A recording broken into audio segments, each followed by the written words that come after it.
আসসালামু আলাইকুম সবাইকে। আশা করি তোমরা সবাই ভালো এবং সুস্থ রয়েছো। তোমরা আজকে দেখতেই পাচ্ছ যে আমাদের আজকে একটা ডুয়েল একটা ক্লাস হবে, এবং ডুয়েল ক্লাসটা হচ্ছে কিন্তু উদ্ভিদের সারিতত্ত্ব, যে অধ্যায়টা কিন্তু অনেক গুরুত্বপূর্ণ। এবং আজকের এই অধ্যায়ের যে আমরা এমসিকিউ গুলো সলভ করবো, আশা রাখি এই এমসিকিউ গুলো সলভ করলে তোমাদের অবশ্যই পরীক্ষাতে কমন আসতে বাধ্য, ইনশাল্লাহ। তো আমরা চলে আসছি আমাদের ক্লাসে। আমাদের কথা ঠিক মতো শোনা যাচ্ছে কিনা একটু কাইন্ডলি জানাও। আর হ্যাঁ, বন্ধু বান্ধবদের অবশ্যই অবশ্যই একটু তাদেরকে মেনশন করো বা শেয়ার করো, যাতে করে সবাই ক্লাসটা করতে পারে আর কি। লাইটিংটা একটু মনে হচ্ছে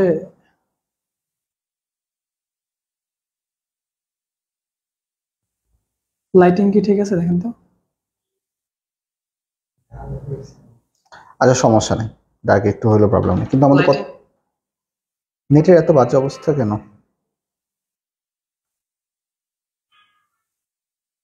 আচ্ছা, অনেকেই ক্লাসে কিন্তু জয়েন করতেছো, আস্তে আস্তে অনেকেই জয়েন করতেছো। তোমার ফ্রেন্ডদেরকে দ্রুত একটু সবাই একটু দ্রুত, সবাইকে একটু সবাই দ্রুত ক্লাসে জয়েন করে ফেলো। যারা ক্লাসে আসছো তোমার ফ্রেন্ডদেরকে একটু মেনশন করে দাও। সবাই আসলে আমি ক্লাস শুরু করে দেবো। আজকে কিন্তু খুব ইম্পর্টেন্ট একটি ক্লাস তোমাদের সামনে। বোর্ড পরীক্ষা এবং পরবর্তীতে অ্যাডমিশন পরীক্ষা, দুইটা পরীক্ষার জন্য কিন্তু সমানভাবে ইম্পর্টেন্ট। তো তোমরা যারা এই ক্লাসের মাধ্যমে কিন্তু তোমাদের এই অধ্যায়ের পুরো এমসিকিউ সিকিউ সবকিছু সম্পর্কে সুন্দর একটি আইডিয়া পাবে। যারা ক্লাসে আসছো তোমার ফ্রেন্ডদেরকে একটু বলে দাও, তোমার ফ্রেন্ডদেরকে মেনশন করে দাও, গ্রুপে দিয়ে দিতে হবে আমাদের ইয়াটা।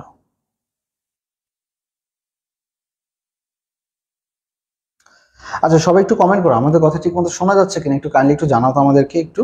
আচ্ছা, শোনা যাচ্ছে কিনা একটু কাইন্ডলি একটু সবাই একটু জানিয়ে দাও আর কি। ওকে, যারা যারা এখনো আসো না একটু দ্রুত চলে আসো আর কি, আমাদের গ্রুপটুতে একটু দিয়ে দিতে হবে আর কি। হ্যাঁ, দিয়ে দেওয়া হয়ে গেছে। মেসেঞ্জার গ্রুপ টুপ যারা যারা যেখানে যেখানে যারা যারা আসছে সেখানে। যারা ক্লাসে জয়েন করছো, অনেক জায়গায় ঝড় ভাই, এই জন্য আসলে ওই অনেকেই ইন্টারনেট কানেকশনের জন্য ক্লাস ঠিক সাবরিনা, আসসালামু আলাইকুম। ওয়ালাইকুম আসসালাম সাবরিনা। ফাহিম শাহরিয়ার, ঠিক আছে ফাহিম, শোনা যাচ্ছে, থ্যাংক ইউ ফাহিম। আচ্ছা,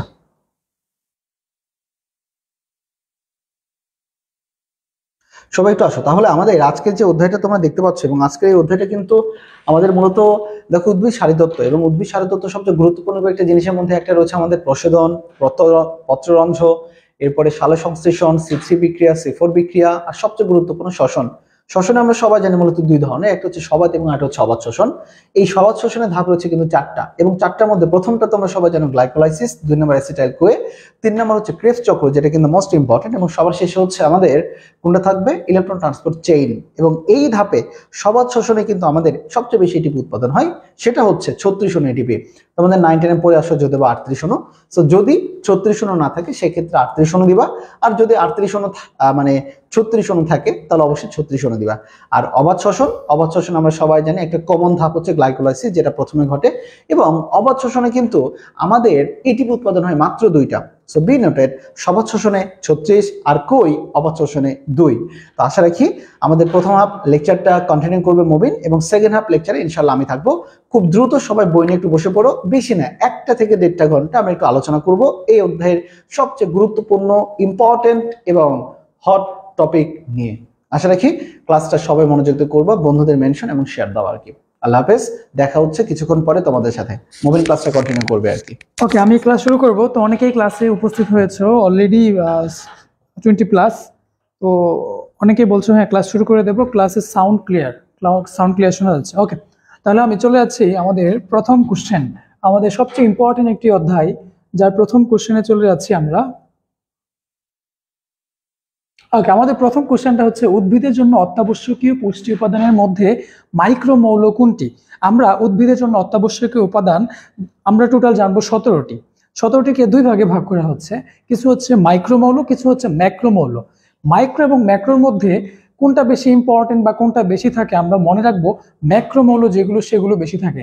ম্যাক্রো এবং মাইক্রো এই কথাটার মধ্যে মাইক্রো মানে আমরা জানি মাইক্রোস্কোপ মানে ছোট।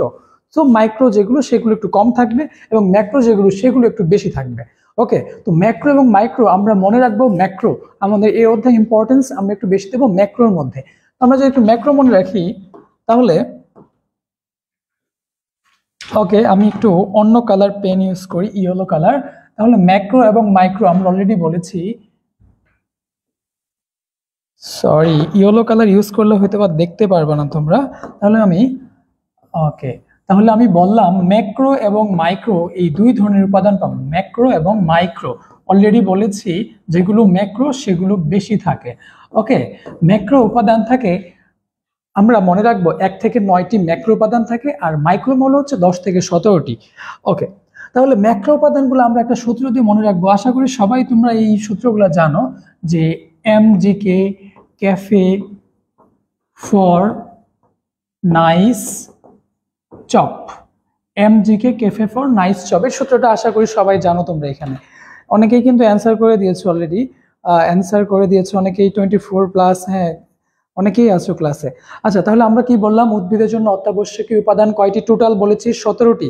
কয়টি উপাদান উদ্ভিদের জন্য অত্যাবশ্যকীয় উপাদান? 17টি। আচ্ছা, তোমরা আমাকে একটু বলো তো, প্রাণীর জন্য অত্যাবশ্যকীয় উপাদান কয়টি? দেখি কারা তোমরা অ্যান্সার করতে পারো, একটু আগে অ্যান্সার করো কারা, একটু দেখবো। আমরা এই অধ্যায়ে পড়বো হিউম্যান ফিজিওলজি বা প্ল্যান্ট ফিজিওলজি, উদ্ভিদ শারীরতত্ত্ব। তো উদ্ভিদ শারীরতত্ত্ব অধ্যায়ে আমরা পড়তেছি উদ্ভিদের জন্য অত্যাবশ্যকীয় উপাদান হচ্ছে 17টি। আমাকে একটু বলো, প্রাণীর জন্য অত্যাবশ্যকীয় উপাদান কয়টি? প্রাণীর জন্য তোমরা এটাও কিন্তু পড়েছো, তোমরা বোটানিতেই কিন্তু পড়েছো যে প্রাণীর জন্য অত্যাবশ্যকীয় উপাদান কতটি। সৌরভ সূত্রটি বলেছে MGK cafe for nice chops. Sourav Aich, ওয়ালাইকুম সালাম। অনেকে ক্লাস দেখছো, একটু দ্রুত আমাকে জানিয়ে দাও যে প্রাণীর জন্য অত্যাবশ্যকীয় উপাদান কয়টি। কেউ বলছো না কেন? যাতে তোমাদের জানা জিনিস, সেটা তোমরা পড়ছো, কিন্তু অনেকবার পড়ছো তোমরা এটা। প্রাণীর জন্য অত্যাবশ্যকীয় উপাদান অপ্সরা বলেছো 26টি। না, সঠিক উত্তর হয়নি, সঠিক উত্তর হচ্ছে 92। প্রাণীর জন্য অত্যাবশ্যক উপাদান হচ্ছে 92। ওকে, আমি আবার লিখছি, প্রাণীর জন্য অত্যাবশ্যক উপাদান হচ্ছে 92। উদ্ভিদের জন্য অত্যাবশ্যক উপাদান কয়টি? 17টি। ওকে, আমরা ম্যাক্রোমৌল এবং মাইক্রোমৌল দিয়েছিলাম। ম্যাক্রোমৌল এর মধ্যে কি কি আছে? MGK cafe for nice chops. MG মানে হচ্ছে ম্যাগনেসিয়াম, K মানে পটাশিয়াম, ক্যাফে মানে ক্যালসিয়াম ফসফরাস, তারপর ফর মানে আবার ফসফরাস, নাইট্রোজেন, নাইস মানে nitrogen, carbon, hydrogen, oxygen, phosphorus এবং সালফার। তাহলে এইখানে হচ্ছে ম্যাক্রোমৌল 1 থেকে 9টি। ওকে ওকে, অপ্সরা বলেছো জানতাম না। হ্যাঁ, সমস্যা নেই, যারা না জানো তারা জেনে নিলা যে প্রাণীর জন্য অত্যাবশ্যকীয় উপাদান হচ্ছে 92টি, উদ্ভিদের জন্য অত্যাবশ্যকীয় উপাদান হচ্ছে 17টি। আচ্ছা, তাহলে আমার প্রশ্ন হচ্ছে এখানে মাইক্রোমৌল কোনটি? দেখো নাইট্রোজেন এখানে আছে, নাইস মানে নাইট্রোজেন, তাহলে এটা হবে না। তারপর পি মানে ফসফরাস, এটাও হবে না। তারপর কে মানে পটাশিয়াম, তাহলে সঠিক উত্তর হচ্ছে কিন্তু বোরন। ওকে, সঠিক উত্তর হচ্ছে বোরন। ওকে, হ্যাঁ, তাসনিয়া আনান বলেছো 92, সঠিক উত্তর 92। ভেরি গুড, একজনকে পেলাম সঠিক উত্তর দিয়েছো 92। আচ্ছা, অনেকেই কিন্তু ক্লাস দেখছো। তাহলে আমরা কিন্তু এটা খুব ভালো করে জেনে নিলাম যে আমাদের ম্যাক্রোমৌল হচ্ছে MGK cafe for nice chops. আচ্ছা, আর মাইক্রোমৌল হচ্ছে বাকিগুলো। আমরা শুধু একটা মনে রাখলেই কিন্তু বাকিগুলো মনে রাখতে পারবো। ওকে, আচ্ছা, আমাদের এই অধ্যায়ের নাম হচ্ছে উদ্ভিদ শারীরতত্ত্ব। আমাকে একটু বলো তো, এই শারীরতত্ত্ব, উদ্ভিদ শারীরতত্ত্ব বা শারীরতত্ত্বের জনক বলা হয় কাকে? শারীরতত্ত্ব এর জনক বলা হয় কাকে? কোন বিজ্ঞানী এই শারীরতত্ত্ব সম্পর্কে বিস্তারিত তথ্য দিয়েছেন? একটু আমাকে জানাও তো, যে কারা জানো। একটা সূত্র আছে, সেটা হচ্ছে আমরা যখন সারাদিন অনেক কাজকর্ম করে টায়ার্ড হয়ে যাই, তখন আমরা বাসায় এসে বলি যে আমার শরীরটা পুরো হেল হয়ে গেছে। তো এভাবে আমরা মনে রাখতে পারি যে শারীরতত্ত্বের জনক হচ্ছে স্টিফেন হেলস। আমরা হেল হয়ে যাই, এই জন্য আমরা মনে রাখতে পারি উদ্ভিদ শারীরতত্ত্বের জনক হচ্ছে স্টিফেন হেলস। ওকে, চলে যাচ্ছি আমরা নেক্সট কোশ্চেনে। রাতুল ঘোষ দেখছো, হ্যাঁ অনেকেই, রাইহান চৌধুরী দেখছো, অনেকেই দেখছো, কিন্তু শুধু দেখলে হবে না, আমি যে কোশ্চেনগুলো করবো অবশ্যই কোশ্চেনগুলো অ্যান্সার দেওয়ার চেষ্টা করবে। গ্লাইকোলাইসিস প্রক্রিয়ায় এক অণু গ্লুকোজ পোড়ালে কত অণু এটিপি খরচ হয়? একদমই সিম্পল কোশ্চেন। আমরা শ্বসনকে দুই ভাগে ভাগ করেছি, সবাত শোষণ, অবাত শোষণ। সবাত শোষণে অক্সিজেনের প্রয়োজন হয়, অবাত শোষণের অক্সিজেনের প্রয়োজনটা হয় না। ওকে, তো এই সবাত শোষণে বা অবাত শোষণে দুইটারই প্রথম ধাপ হচ্ছে কিন্তু আমাদের এই গ্লাইকোলাইসিস। সবাত শোষণ এবং অবাত শোষণ দুইটারই প্রথম ধাপ হচ্ছে গ্লাইকোলাইসিস। ওকে, এই গ্লাইকোলাইসিস প্রক্রিয়ায়, গ্লাইকোলাইসিস কথাটার মানে হচ্ছে গ্লুকোজ লাইসিস হয়ে যাচ্ছে। লাইসিস মানে হচ্ছে ভেঙে যাওয়া। তো গ্লাইকোলাইসিস মানে আমরা জানি গ্লুকোজ লাইসিস হয়ে যাচ্ছে বা গ্লুকোজটা ভেঙে যাচ্ছে। গ্লুকোজ ভেঙে কি তৈরি হচ্ছে? গ্লুকোজ ভেঙে তৈরি হচ্ছে পাইরুভিক অ্যাসিড। ওকে, পাইরুভিক অ্যাসিড। আচ্ছা, এবং এখানে বলা হচ্ছে যে কয় অণু এটিপি তৈরি হয়। ডিরেক্ট বলা হয়েছে কয় অণু এটিপি তৈরি হয়, 2 অণু এটিপি তৈরি হয়। 2 অণু এটিপি তৈরি, এটা আশা করি আমরা সবাই খুব ভালো করে জানি। এবং 2 অণু NADH2 তৈরি হয়। ওকে, আচ্ছা, তাহলে সঠিক উত্তর কি হবে? সঠিক উত্তর আশা করি সবাই জানো। সঠিক উত্তর হবে 2 অণু। ওকে, আচ্ছা, চলে যাচ্ছি আমরা তারপরের কোশ্চেনে চলে যাচ্ছে। কোন আলোতে শালক সংশ্লেষণ বেশি হয়? শালক সংশ্লেষণ বেশি হয় কোন আলোতে? যারা ক্লাস দেখছো তারা একটু আমাকে বলো তো, শালক সংশ্লেষণ সবচেয়ে বেশি হয় কোন আলোতে? অপশনটা বলেছো ক নাম্বার। হ্যাঁ, আমি একটু পরে অ্যান্সার দিব। তারপর তাসিয়ানা আনান বলেছো 2। 2 মানে কি বলছো বুঝিনি এখনো। আচ্ছা, স্টিফেন হেলস। সাবরিনা ইয়াসমিন বলেছো স্টিফেন হেলস। হ্যাঁ, দ্রুত, যারা অনেকে দেখছো অলরেডি 30+, তোমরা কিন্তু ক্লাস দেখছো, শুধু দেখলে হবে না, তোমরা কিন্তু কমেন্টস করবে। তোমরা কমেন্টস করলে কিন্তু তোমাদের নামটা আমি বলতেছি, সো অবশ্যই কমেন্টস করা উচিত তোমাদের, তাই না? মোহাম্মদ বলেছো, মোহাম্মদ আলেক বলেছো 3-এর এ। 3-এর এ। আচ্ছা, তনিমা আফরিন আমাদের ক্লাস দেখছো। তারপর হচ্ছে তোমার নামটা আসলে কি, তুমি একটু আমাকে কমেন্টস করে জানাও। নন ডেনে। আচ্ছা, তোমার নামটা একটু আমাকে কিন্তু কমেন্টসে জানাও, তোমার নামটা অ্যাকচুয়ালি কি। তিথি। তারপর সৌরভ আইচ বলেছো লাল আলো। ওকে, আমরা একটু পরে দেখবো ব্লু, অনেকে বলেছো ব্লু। তন্দ্রা সিনহা, আচ্ছা পরে দেখবো অ্যান্সার কি হয়। শামিমা সুলতানা মুন্নি বলেছো এ নাম্বার। প্রিয়াঙ্কা বলেছো এ নাম্বার, অনেকেই বলতেছো। আচ্ছা, আমি এবার অ্যান্সার বলে দিচ্ছি। শালু সংশ্লেষণে 4টা আলো বেশি ব্যবহার হয়। আমরা এক কথায় মনে রাখবো, বেনি কলা দিয়ে। বেনি কলা, বেনি কলা, বেনি কলা। বেনি কলার মধ্যে কি কি আছে? বেগুনি, নীল, কমলা, লাল। এই 4টা আলো বেশি ব্যবহার হয় শালু সংশ্লেষণে। যদি স্পেসিফিক ভাবে বলা হয় যে একক আলো হিসেবে কোনটা, তাহলে আমরা মনে রাখবো হচ্ছে লাল আলো। তাহলে একক আলো বা অপশনে দেখো 4টাই কিন্তু দেওয়া আছে এখানে, বেগুনি, নীল, কমলা, লাল। যদি একক আলো বলা হয়, একক আলো বলা হলে আমাদের অ্যান্সার হবে কি লাল আলো। আশা করি সবাই এটা পারবা। তাহলে একক আলো হিসেবে শালু সংশ্লেষণে কোনটি ব্যবহার হয়, এটা সবাই পারবা, লাল আলো। আর যদি বলা হয় কয়টি আলো ব্যবহার করা হয়, বেগুনি, নীল এবং কমলা, লাল। তন্দ্রা বলেছো রেড লাইট। হ্যাঁ, নন্দিনী। আচ্ছা, তোমার নাম হচ্ছে নন্দিনী। ওকে, তাহলে দেখো নিচের কোনটি গ্লাইকোলাইসিস প্রক্রিয়ার সাথে জড়িত? গ্লাইকোলাইসিস প্রক্রিয়ার সাথে জড়িত কোন এনজাইমটি? এগুলো সবই কিন্তু এনজাইম। আমরা এর মধ্যে একটা জিনিস জেনে নিব যে যে ইস্ট থেকে যে এনজাইমগুলো পাওয়া যায়, ইস্ট থেকে, এটা সবাই আশা করি জানো, ইস্ট থেকে কোন এনজাইমগুলো পাওয়া যায়। ইস্ট থেকে যে এনজাইমগুলো পাওয়া যায় সেগুলোকে আমরা মনে রাখি জামাই লিড দিয়ে, জামাই। ওকে, জাইমেস, মেল্টেস, ইনভার্টিস। জাইমেস, মেল্টেস এবং ইনভার্টিস, ইস্ট থেকে এই এনজাইমগুলো পাওয়া যায়। সবাই আশা করি মনে রাখতে পারবা খুব সহজভাবে, কারণ কেউ জামাই হবা, না হলে কেউ জামাই নিবা, তাই তো? তাহলে এটা সবাই পারবা। ওকে, এখানে গ্লাইকোলাইসিস প্রক্রিয়ার সাথে কোনটি জড়িত? আমরা জানি গ্লাইকোলাইসিস প্রক্রিয়া অলরেডি কিন্তু বলেছি যে পাইরুভিক অ্যাসিড। পাইরুভিক অ্যাসিড আসলে 3 কার্বন বিশিষ্ট। পাইরুভিক অ্যাসিড কয় কার্বন বিশিষ্ট বলো? 3 কার্বন বিশিষ্ট। তো পাইরুভিক অ্যাসিড 3 কার্বন বিশিষ্ট। এটা ভেঙে যে এখান থেকে কার্বনটা যখন চলে যায়, কার্বনটা মাইনাস হয়ে যে তৈরি হয় 2 অণু পাইরুভিক অ্যাসিড। 2 অণু পাইরুভিক অ্যাসিড। তো যে প্রক্রিয়ার মধ্যে একটা কার্বন চলে যাচ্ছে, একটা কার্বন মাইনাস হয়ে যাচ্ছে, তাকেই কিন্তু বলা হচ্ছে কার্বক্সিলেজ বিক্রিয়া। তো আমরা জানি যে গ্লাইকোলাইসিস প্রক্রিয়ায় 3 অণু পাইরুভিক অ্যাসিড ভেঙে 2 অণু পাইরুভিক অ্যাসিড যে তৈরি হয়, তাহলে এইখানে যেহেতু একটা কার্বন চলে যাচ্ছে, তাই একে বলা হচ্ছে কার্বক্সিলেজ বিক্রিয়া। খুবই সিম্পল। ওকে, এটা আশা করি সবাই পারবা। আমি কিছু কোশ্চেন তোমাদেরকে থ্রো করবো একটু পরে। আচ্ছা, এই কোশ্চেনটা দেখি কারা অ্যান্সার দিতে পারো একটু আমাকে জানাও তো। এখানে 6 অণু NADH2 প্লাস 1 অণু FADH2 প্লাস 2 অণু GTP সমান কতটি ATP? এটা কারা অ্যান্সার দিতে পারো একটু আমাকে জানাও। সৌরভ ভাই বলেছো হ্যাঁ সঠিক উত্তর। অনেকেই বলেছো, অনেকেই কিন্তু অ্যান্সার দিয়েছো সঠিক উত্তর। হ্যাঁ, এবার আমি দেখবো যে এই কোশ্চেন আমাদের স্মার্ট বোর্ডে যে কোশ্চেনটি দেখা যাচ্ছে এখানে, এটা একটু অ্যান্সার চাই, এটার অ্যান্সার চাই। দ্রুত অ্যান্সার দিয়ে দাও, দ্রুত অ্যান্সার দিয়ে যাও। প্রথমেই কিন্তু বলেছো মুন্নি, শামিমা সুলতানা মুন্নি, তুমি কিন্তু অ্যান্সার দিয়েছো 22। দেখি একটু পর কত হয় অ্যান্সার। বসে বসে না থেকে দ্রুত অ্যান্সার করো। আনান বলেছো 22। দেখা যাচ্ছে কিনা, আমার জন্য কি স্মার্ট বোর্ড দেখতে সমস্যা হচ্ছে কিনা? সমস্যা হলে জানাবে, আমি একটু দূরে সরে যাব। আয়েশা সিদ্দিকা 5-এর বি। আচ্ছা দেখি, একটু পরেই বলবো। মেহজাবিন হাসান অপসরা বলেছো 22। আখি বলেছো 22।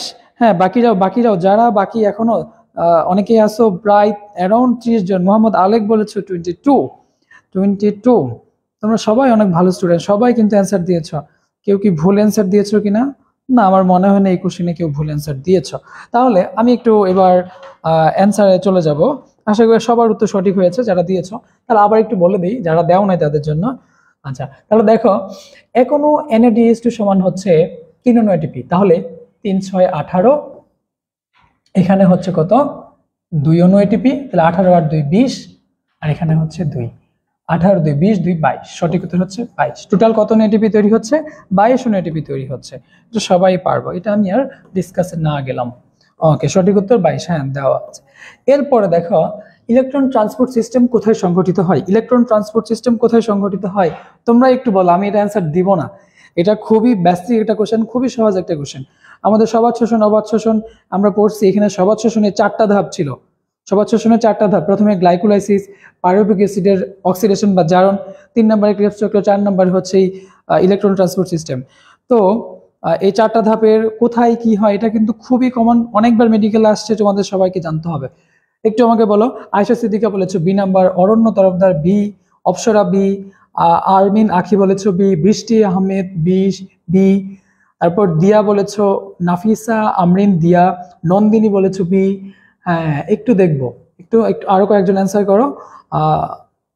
আলেক বলেছো, মোহাম্মদ আলেক তুমি বারবার অ্যান্সার করতেছো, ভেরি গুড। তারপর মুন্নি বারবার অ্যান্সার করতেছো, ভেরি গুড। পারলে তোমরা 2বার করে কমেন্টস করো, আমি যাতে বারবার দেখি। ফাহিম শাহরিয়ার বলেছো 6-এর বি, এটা 6 নম্বর কোশ্চেন। হ্যাঁ, দেখি আমরা সঠিক উত্তরটা কি হয়। সবার কি অ্যান্সার করা শেষ নাকি? সাবরিনা ইয়াসমিন বি বলেছো বি।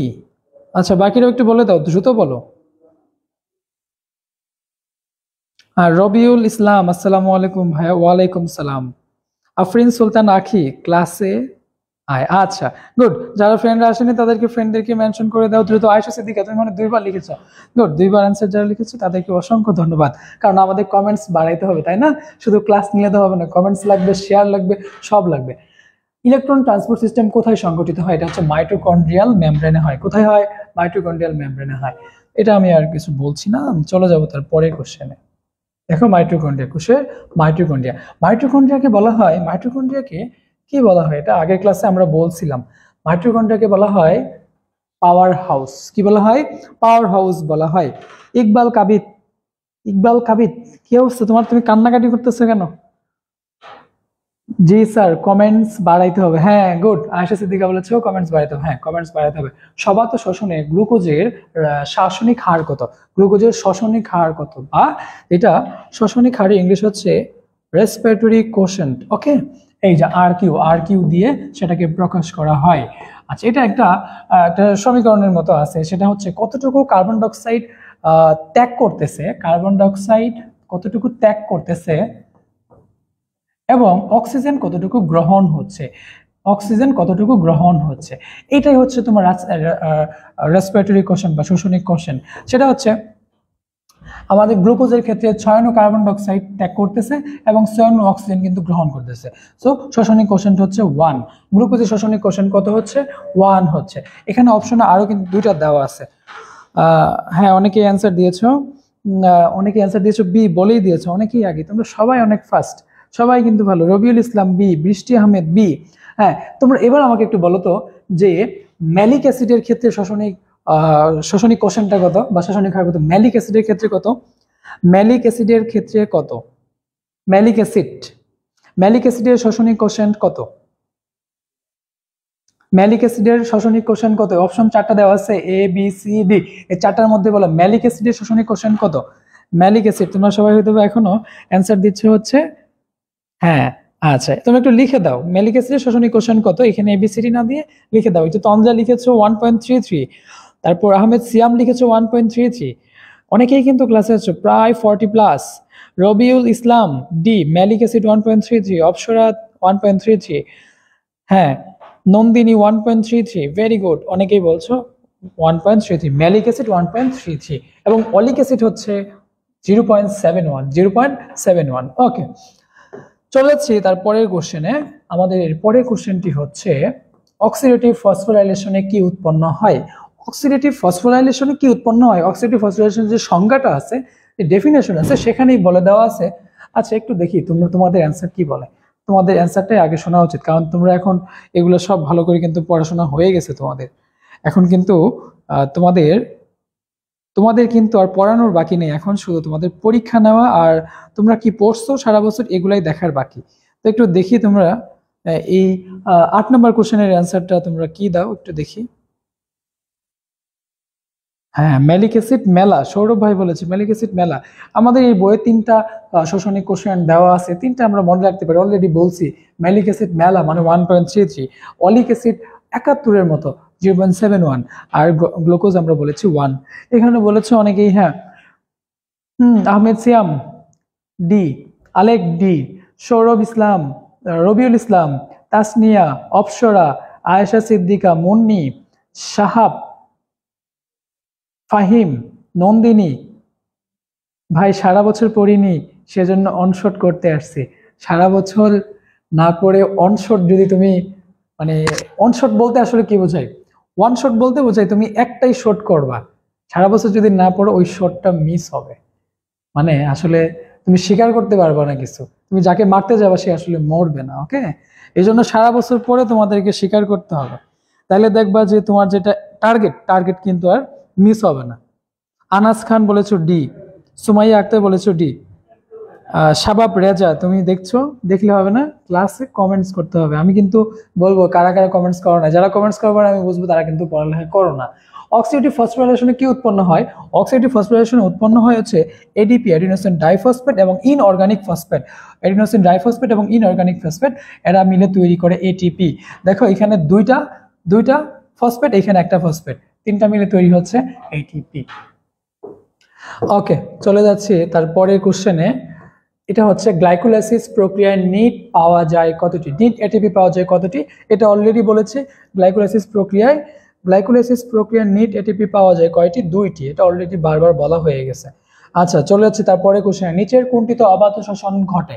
অবাধ শোষণ ঘটে কোনটিতে, এটা আমি নিজে বলে দিচ্ছি, তোমরা তোমাদের বইয়ে হয়তোবা বলা আছে কিনা জানি না, হয়তোবা বলা নেই।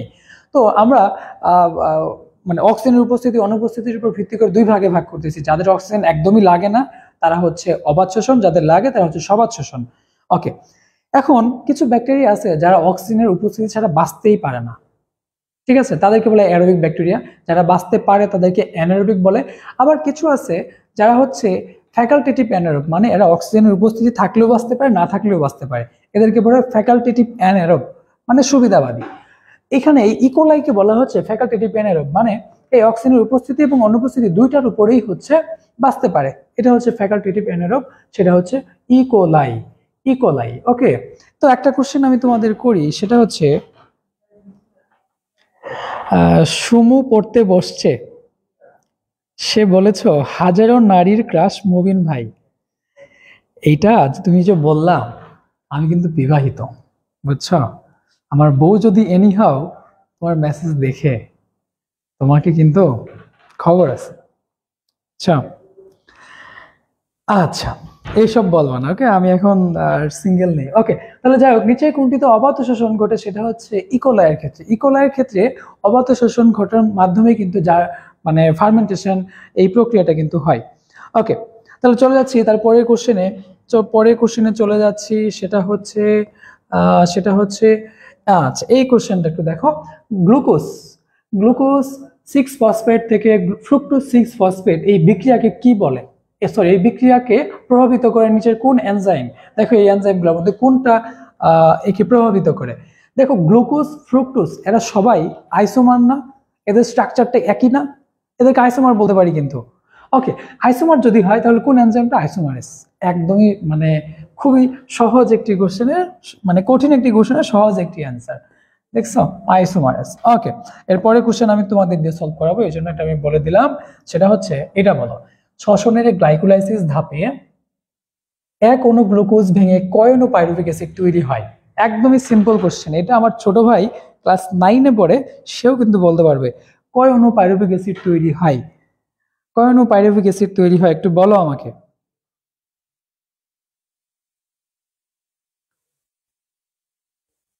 ঠিক আছে, তো একটু আমাকে বলো। আমার অফিস রুম থেকে বিভিন্ন ধরনের মেসেজ দেওয়া হচ্ছে, এসব গুজবে কান না দিই। আচ্ছা, তাহলে এখানে অনেকেই বলেছো যে নাইম ইসলাম 12 খ, তনু তন্দ্রা বলেছো 2 অণু, আলেক বলেছো 2 অণু, অপসরা বলেছো 2 অণু, তারপর হচ্ছে আয়েশা সিদ্দিকা বলেছো বি বি, সবাই বলেছো বি নাম্বার। হ্যাঁ, গ্লাইকোলাইসিস, ভেরি গুড। আমরা জানি টোটাল আমরা জানি পাইরুভিক অ্যাসিড 3 কার্বন বিশিষ্ট। আমি কিন্তু অলরেডি এই কোশ্চেনটা আগেও বলেছি, পাইরুভিক অ্যাসিড 3 কার্বন বিশিষ্ট, এখান থেকে কার্বনটা চলে যে তৈরি হয় 2 কার্বন বিশিষ্ট, মানে গ্লাইকোলাইসিস পর্যায়ে 2 কার্বন বিশিষ্ট। হ্যাঁ, সুমাইয়া আক্তার বলেছো বি, সাব্বির বলেছো বি, সাব্বির 2বার বলেছো, একবার বলেছো 2, একবার বলেছো বি। হ্যাঁ, এরকম ভুল করলে বারবার কমেন্টস করতে হবে, বারবার কমেন্টস করতে হবে। ওকে, চলে যাচ্ছি। তারপর পিগমেন্ট সিস্টেম, পিগমেন্ট সিস্টেমে কোন ক্লোরোফিল থাকে? Chlorophyll A, chlorophyll A, chlorophyll A, chlorophyll A এবং ক্লোরোফিল বি। ক্লোরোফিল এর বর্ণ কেমন? হলদে সবুজ না নীলাভ সবুজ? ক্লোরোফিল এ এর বলদে কেমন? ক্লোরোফিল এ এর বর্ণ কেমন? হলদে সবুজ নাকি নীলাভ সবুজ? নীলাভ সবুজ নাকি হলদে সবুজ? এটা তো তোমরা লিখতে পারবে না, লিখতে অনেক সমস্যা হয়ে যাবে। আমি আমি বলতেছি যে ক্লোরোফিল এ এর বর্ণ হচ্ছে হলদে সবুজ। আচ্ছা থাক, বলার দরকার নেই, তোমরা পারবা। ক্লোরোফিল বি হচ্ছে নীলাভ সবুজ। ওকে, চলে যাচ্ছি তারপরে কোশ্চেনে পাইরুভিক অ্যাসিড কত কার্বন বিশিষ্ট? এক কোশ্চেন কিন্তু বারবার ঘুরে ফিরে আসতেছে, তোমাদের কিন্তু এগুলো পারতে হবে। পাইরুভিক অ্যাসিড কয় কার্বন বিশিষ্ট? 3 কার্বন বিশিষ্ট। এটা আশা করি সবাই পারবা, 3 কার্বন বিশিষ্ট, আমরা অলরেডি এটা পড়েছি। আচ্ছা, এবার সবাত শোষণ এবং অবাত শোষণের অভিন্ন ধাপ কোনটি? অভিন্ন ধাপ কোনটি? গ্লাইকোলাইসিস, তাই না? অভিন্ন ধাপ কোনটি? হ্যাঁ, এই যে তঞ্জারাই বলেছো হলদে সবুজ, হলদে সবুজ। হ্যাঁ, আচ্ছা এটা একটু বলে দাও, সবাত শোষণ অবাত শোষণের অভিন্ন ধাপ কোনটি? অভিন্ন মানে একই ধাপ কোনটি? সাব্বির তুমি ফার্স্ট বলেছো 3, নাকি তুমি কোনটার অ্যান্সার বললা 3?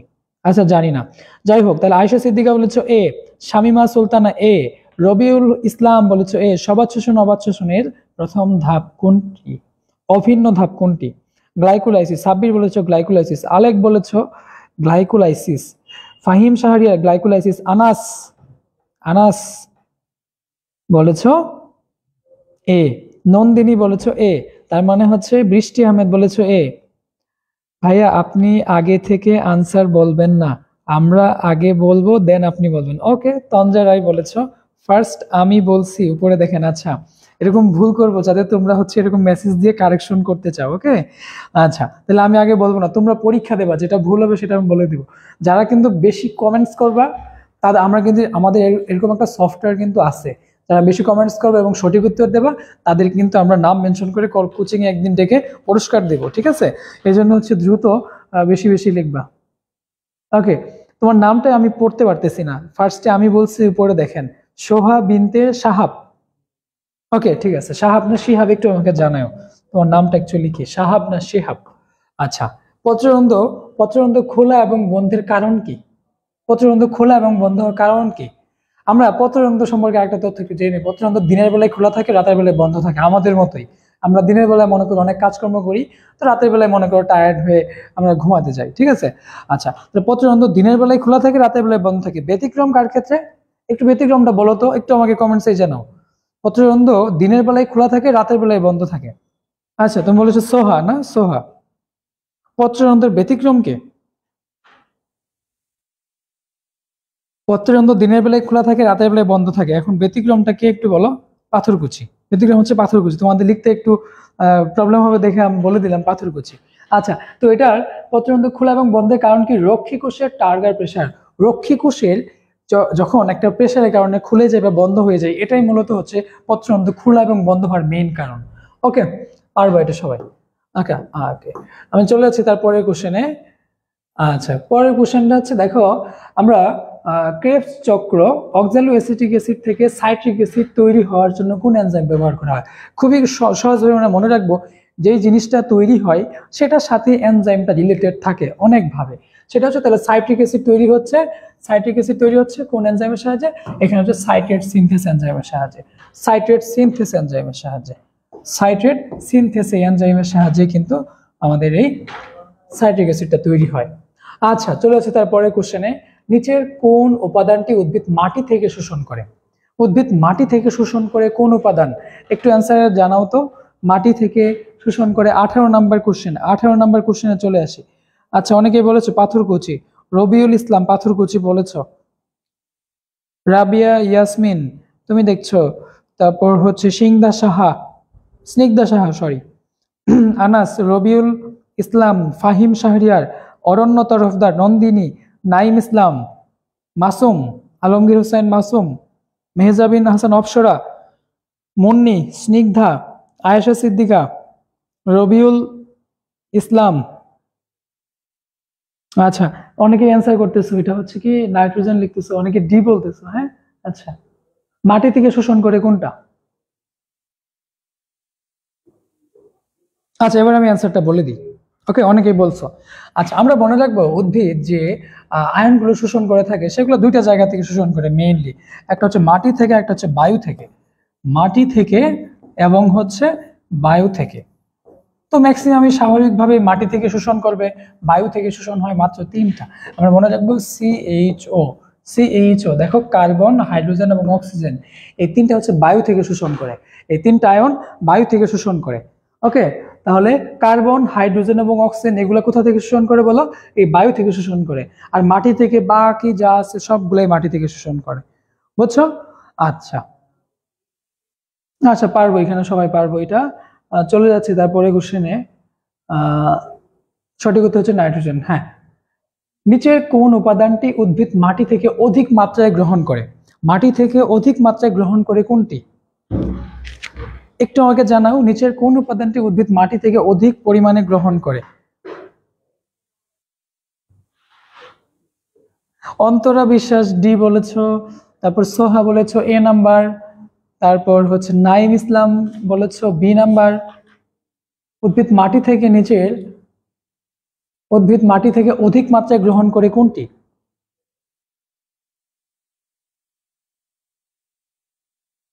মাটি থেকে অধিক পরিমাণে গ্রহণ করে নিচের কোন উপাদানটি?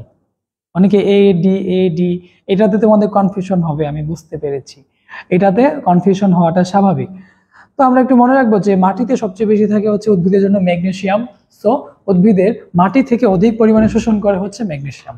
তোমাদের যাদের কনফিউশন ছিল এটা একটু মনে রাখবা যে উদ্ভিদ মাটি থেকে অধিক পরিমাণে শোষণ করে হচ্ছে ম্যাগনেসিয়াম। ওকে, চলে যাচ্ছি তারপরে কোশ্চেন। দেখো, স্ট্রেপ্টোকক্কাস ল্যাকটিস ব্যাকটেরিয়া কোন ক্ষেত্রে ব্যবহৃত হয়? আমরা একদম সহজভাবে মনে রাখবো, আমাদের এই বুটানি জুওলজিতে অনেক জায়গায় ল্যাকটিস কথা মনে আছে। তোমরা সবাই যখন ছোট ছিলে তখন ল্যাকটোজেন খাইতা, তোমাদেরকে জোর করে ল্যাকটোজেন খাওয়ানো হতো, তোমরা খেতে না চাইলেও তোমাদেরকে খাওয়ানো হতো, তাই না? তো সেইভাবে মনে রাখবা যে ল্যাকটোজ কথাটা মানেই হচ্ছে মিল্কের সাথে, ল্যাকটোজেন মানে মিল্ক, তো ল্যাকটোজ কথাটা মিল্কের সাথেই সবসময় মনে রাখবা। আচ্ছা, তাহলে এটার অ্যান্সার তোমরাই বলো, আমি বলবো না, এটার অ্যান্সার তোমরা বলবা। সেটা হচ্ছে স্ট্রেপ্টোকক্কাস ল্যাকটিস ব্যাকটেরিয়া কোন ক্ষেত্রে ব্যবহার হয়? ভিনেগার, চা প্রক্রিয়াজাত, মাংস এবং দুগ্ধ শিল্পে। দেখি কি বলো। অন্তরা বলেছো ডি, আলেক বলেছো ডি, সুমাইয়া আক্তার ডি, বৃষ্টি ডি বলেছো, রবিউল ইসলাম, আয়েশা সিদ্দিকা, তারপর হচ্ছে সাবিরা ইয়াসমিন। অনেকেই বলেছো, কিন্তু অনেকেই সঠিক উত্তর দিয়েছ। সুমাইয়া জান্নাত, সুমাইয়া আক্তার, অনেকগুলো সুমাইয়া দেখতে পাচ্ছি, আরুষি জাহান, সাজিদ 2বার বলেছো, গুড। বারবার বলো, তাহলে আমি তোমাদের নাম বারবার বলবো, সেলিব্রিটি হয়ে যাবে অল্প দিনের মধ্যেই।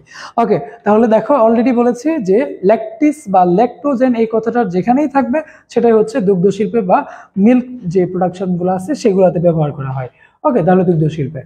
ওকে, এরপরে আরেকটা কথা, সেটা হচ্ছে যে ব্যাকটেরিয়াগুলো, তোমরা অনেকে ব্যাকটেরিয়া এবং ভাইরাস এই জিনিসগুলো জানো। ভাইরাস হচ্ছে তোমার বডির জন্য ম্যাক্সিমাম ক্ষেত্রেই হার্মফুল একটা জিনিস, তোমার বডির জন্য উপকার না করে ক্ষতি করবে বেশি। আচ্ছা, আর ব্যাকটেরিয়া ব্যাকটেরিয়া দুই ধরনের আছে। একটা ব্যাকটেরিয়া হচ্ছে তোমার জন্য হার্মফুল, তোমার বডিতে বিভিন্ন রোগ তৈরি করবে। আরেকটা ব্যাকটেরিয়া আছে যেটা তোমার বডির জন্য ভালো, ওগুলোকে বলে নর্মাল ফ্লোরা, বুঝছো? নর্মাল ফ্লোরা বলা হয়, যেগুলো তোমার বডিতে, মনে করো তোমার স্কিনে, তোমার চুলে, তোমার দাঁতে, তার এইসব জায়গায় যে ব্যাকটেরিয়াগুলো থাকে, যেগুলো ভালো ব্যাকটেরিয়া, সেগুলো কিন্তু ওইখানে কোনো জীবাণুকে আসতে দেবে না, ওই জীবাণুগুলোর বিরুদ্ধে যুদ্ধ করে সেগুলোকে মেরে ফেলবে। আবার যেগুলো আছে ক্ষতিকর ব্যাকটেরিয়া, তোমার বিভিন্ন রোগ তৈরি করবে, এগুলা। আচ্ছা, ব্যাকটেরিয়া ভাইরাস, তোমরা ব্যাকটেরিয়া দেখবা সব জায়গায় দুইটা করে ওয়ার্ড থাকবে, আর ভাইরাসের ক্ষেত্রে একটা করে, যেমন করোনা, ইবোলা, র্যাবিস, এগুলো দেখে একটা করে ওয়ার্ড আছে ভাইরাস এগুলা। আর যেগুলো ব্যাকটেরিয়া সেগুলো কিন্তু দুইটা করে ওয়ার্ড থাকবে সব জায়গায়। যেমন ডিপথেরিয়ার যে ব্যাকটেরিয়া তার নাম হচ্ছে কর্নিব্যাকটেরিয়াম ডিপথেরি, তারপর মাইক্রোব্যাকটেরিয়াম টিউবারকুলোসিস, উচিরিয়া ব্যানক্রাফটি। তো যেহেতু জায়গায় ব্যাকটেরিয়া দেখবা সব জায়গায় দেখবা দুইটা ওয়ার্ড, আর ভাইরাসের ক্ষেত্রে একটা ওয়ার্ড, খুব কমনলি মনে রাখতে পারবা। হ্যাঁ, মেহজাবিন আহসান অপসরে বলেছো সেলিব্রিটি হওয়ার নিনজা টেকনিক। হ্যাঁ, বারবার কোশ্চেন করো, বারবার তোমার নাম বলবো, একসঙ্গে তোমাকে সবাই চিনে যাবে। ওকে, চলে যাচ্ছি তারপরে কোশ্চেনে। সেটা হচ্ছে গ্লাইকোলাইসিস প্রক্রিয়া সম্পন্ন করতে কয়টি এনজাইম কাজ করে? এনজাইম কাজ করে কয়টি, দেখি বলো, তোমরাই বলো। গ্লাইকোলাইসিস প্রক্রিয়া, আমরা যে একটা বড় একটা ছক আছে, সেই ছকে আমরা পড়ছি যে গ্লাইকোলাইসিস প্রক্রিয়ায় কয়টি এনজাইম ব্যবহৃত হয়। গ্লাইকোলাইসিস বিশাল বড় যে একটি ছক দেওয়া আছে তোমাদের বইয়ে, 21-এর সি, দেখি। হ্যাঁ, সি বলেছে অপসরা। শিহাব, সোহা, নাইম ইসলাম, বাংলাদেশের একটা টি-20 ওপেনার ব্যাটসম্যান। আয়েশা সিদ্দিকা, রাবিয়া ইয়াসমিন, আলেক, 10 বলেছ। সাজিদ বলেছ 10। আচ্ছা, ঠিক আছে, বাইরের যেহেতু ওয়েদার বেশি একটা ভালো না, এই জন্য আমরা একটু দ্রুত শেষ করব। ওকে, তাহলে চলে আসছি কোথায়? চলে আসলাম আমরা হচ্ছে গ্লাইকোলাইসিস প্রক্রিয়া সম্পন্ন করতে 10টি এনজাইম ব্যবহার হয়। ওকে, চলে যাচ্ছি তারপরে কোশ্চেনে। গ্লুকোজের আর কিউ কত শ্বসনিক? এটা অলরেডি বলছি, কিন্তু এবার তোমরা একটু আমাকে বলবা, আমি কোশ্চেন করব যে অলিক অ্যাসিডের রেসপিরেটরি কোশ্চেন কত? অলিক অ্যাসিডের কত? অলিক অ্যাসিডের শোষণিক হার কত? অলিক অ্যাসিডের শোষণিক হার কত? সাবিরা ইয়াসমিন বলেছো ভাইয়া আপনি অনেক ভালো ক্লাস করেন, বুঝতে পারি ভালো করে, তাই। আর আমি এটা একটু পড়লাম যাতে তোমরা সবাই শোনো, তাই না? আচ্ছা, তাহলে অপসরা বলেছো অলিক অ্যাসিডের শোষণিক কোশ্চেনটা একটু বলো। সোহা বলেছো 0.71, অন্তরা বিশ্বাস বলেছো 1.33। অন্তরা তুমি কিন্তু ভুল বলছো, ম্যালিক অ্যাসিড হচ্ছে 1.33, অলিক অ্যাসিড হচ্ছে 0.71। নাইম ইসলাম টি-20 ব্যাটসম্যান, তুমি কিন্তু ভুল বলছো, 73 না 71, অলিক অ্যাসিড হচ্ছে 71। রাবিয়া ইয়াসমিন বলেছো খ নাম্বার, হ্যাঁ এটার উত্তর খ নাম্বার। তাহলে আমরা তিনটা শোষণিক কোশ্চেন কিন্তু খুব ভালো করে কিন্তু পারবো। চলে যাচ্ছি তারপরে কোশ্চেনে। শ্বসন প্রক্রিয়া অভ্যন্তরীণ প্রভাবক কোনটি? অভ্যন্তরীণ প্রভাবক, দেখো তাপমাত্রা একটা বাহ্যিক প্রভাবক, তাপমাত্রা হবে না। আলো বাহ্যিক প্রভাবক, তারপর হচ্ছে পানি বাহ্যিক প্রভাবক। অভ্যন্তরীণ প্রভাবক হচ্ছে এই খনিজ লবণ হচ্ছে অভ্যন্তরীণ প্রভাবক। সবাই পারবে এটা, আমি আর টাইম ওয়েস্ট না করে চলে যাচ্ছি তারপরে কোশ্চেনে। গ্লাইকোলাইসিস ও ক্রেবস চক্রের সংযোগকারী রাসায়নিক উপাদানের নাম কি?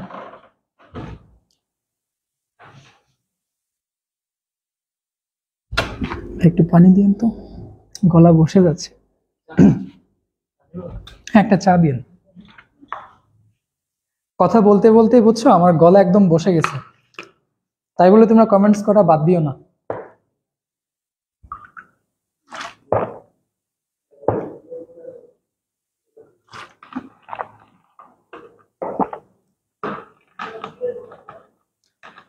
আচ্ছা, তাহলে আমরা ছিলাম গ্লাইকোলাইসিস এবং ক্রেবস চক্রের সংযোগকারী রাসায়নিক উপাদানটির নাম কি?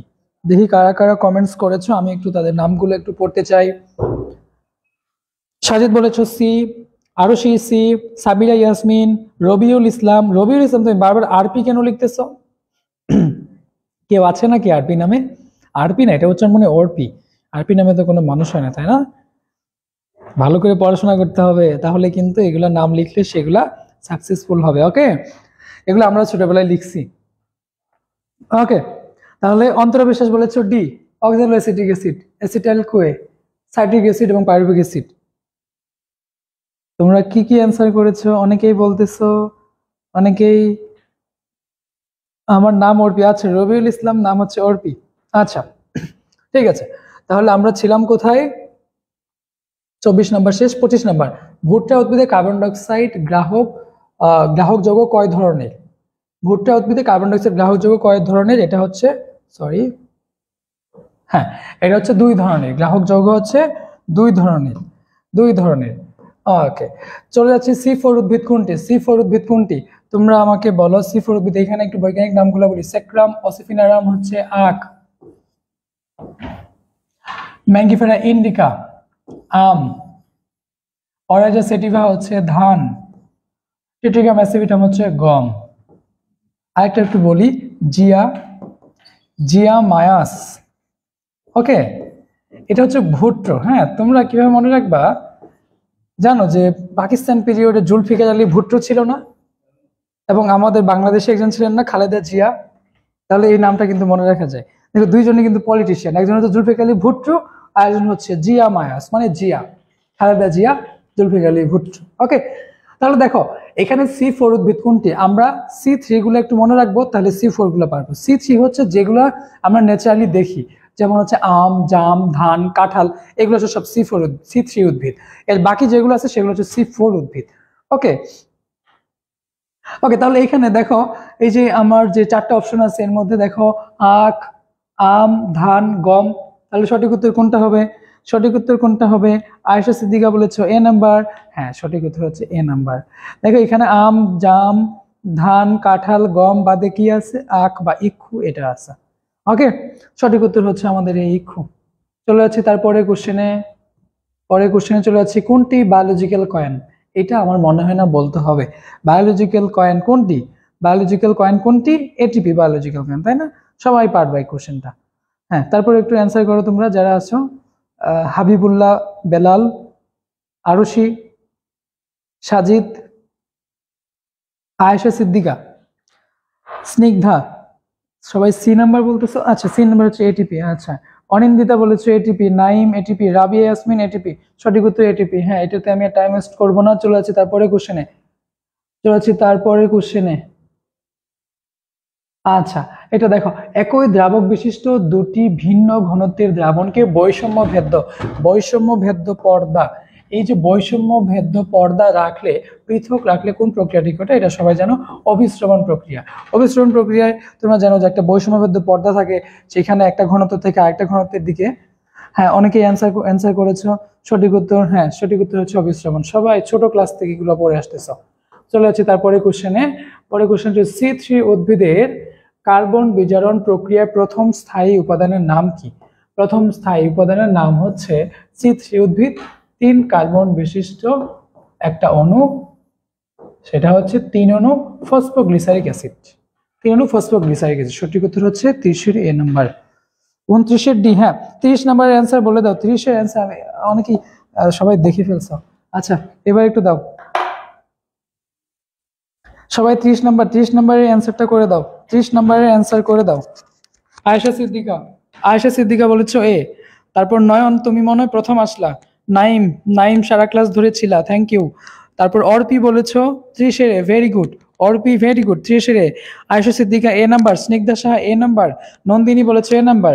হ্যাঁ, 3 কার্বন বিশিষ্ট মানে C3 উদ্ভিদের প্রথম যে স্থায়ী উপাদান তার নাম হচ্ছে 3 ফসফোগ্লিসারিক অ্যাসিড। 4 কার্বন বিশিষ্ট C4 উদ্ভিদের প্রথম উপাদান হচ্ছে কি? 4 কার্বন বিশিষ্ট অক্সালোএসিটিক অ্যাসিড। ঠিক আছে, সবাই পারবা, আমার মনে হয় সবাই পারবা। সবাইকে অসংখ্য ধন্যবাদ।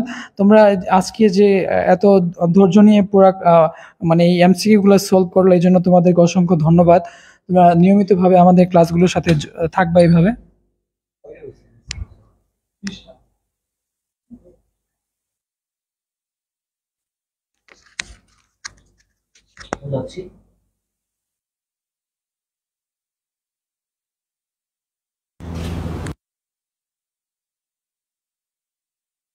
দেখো আমি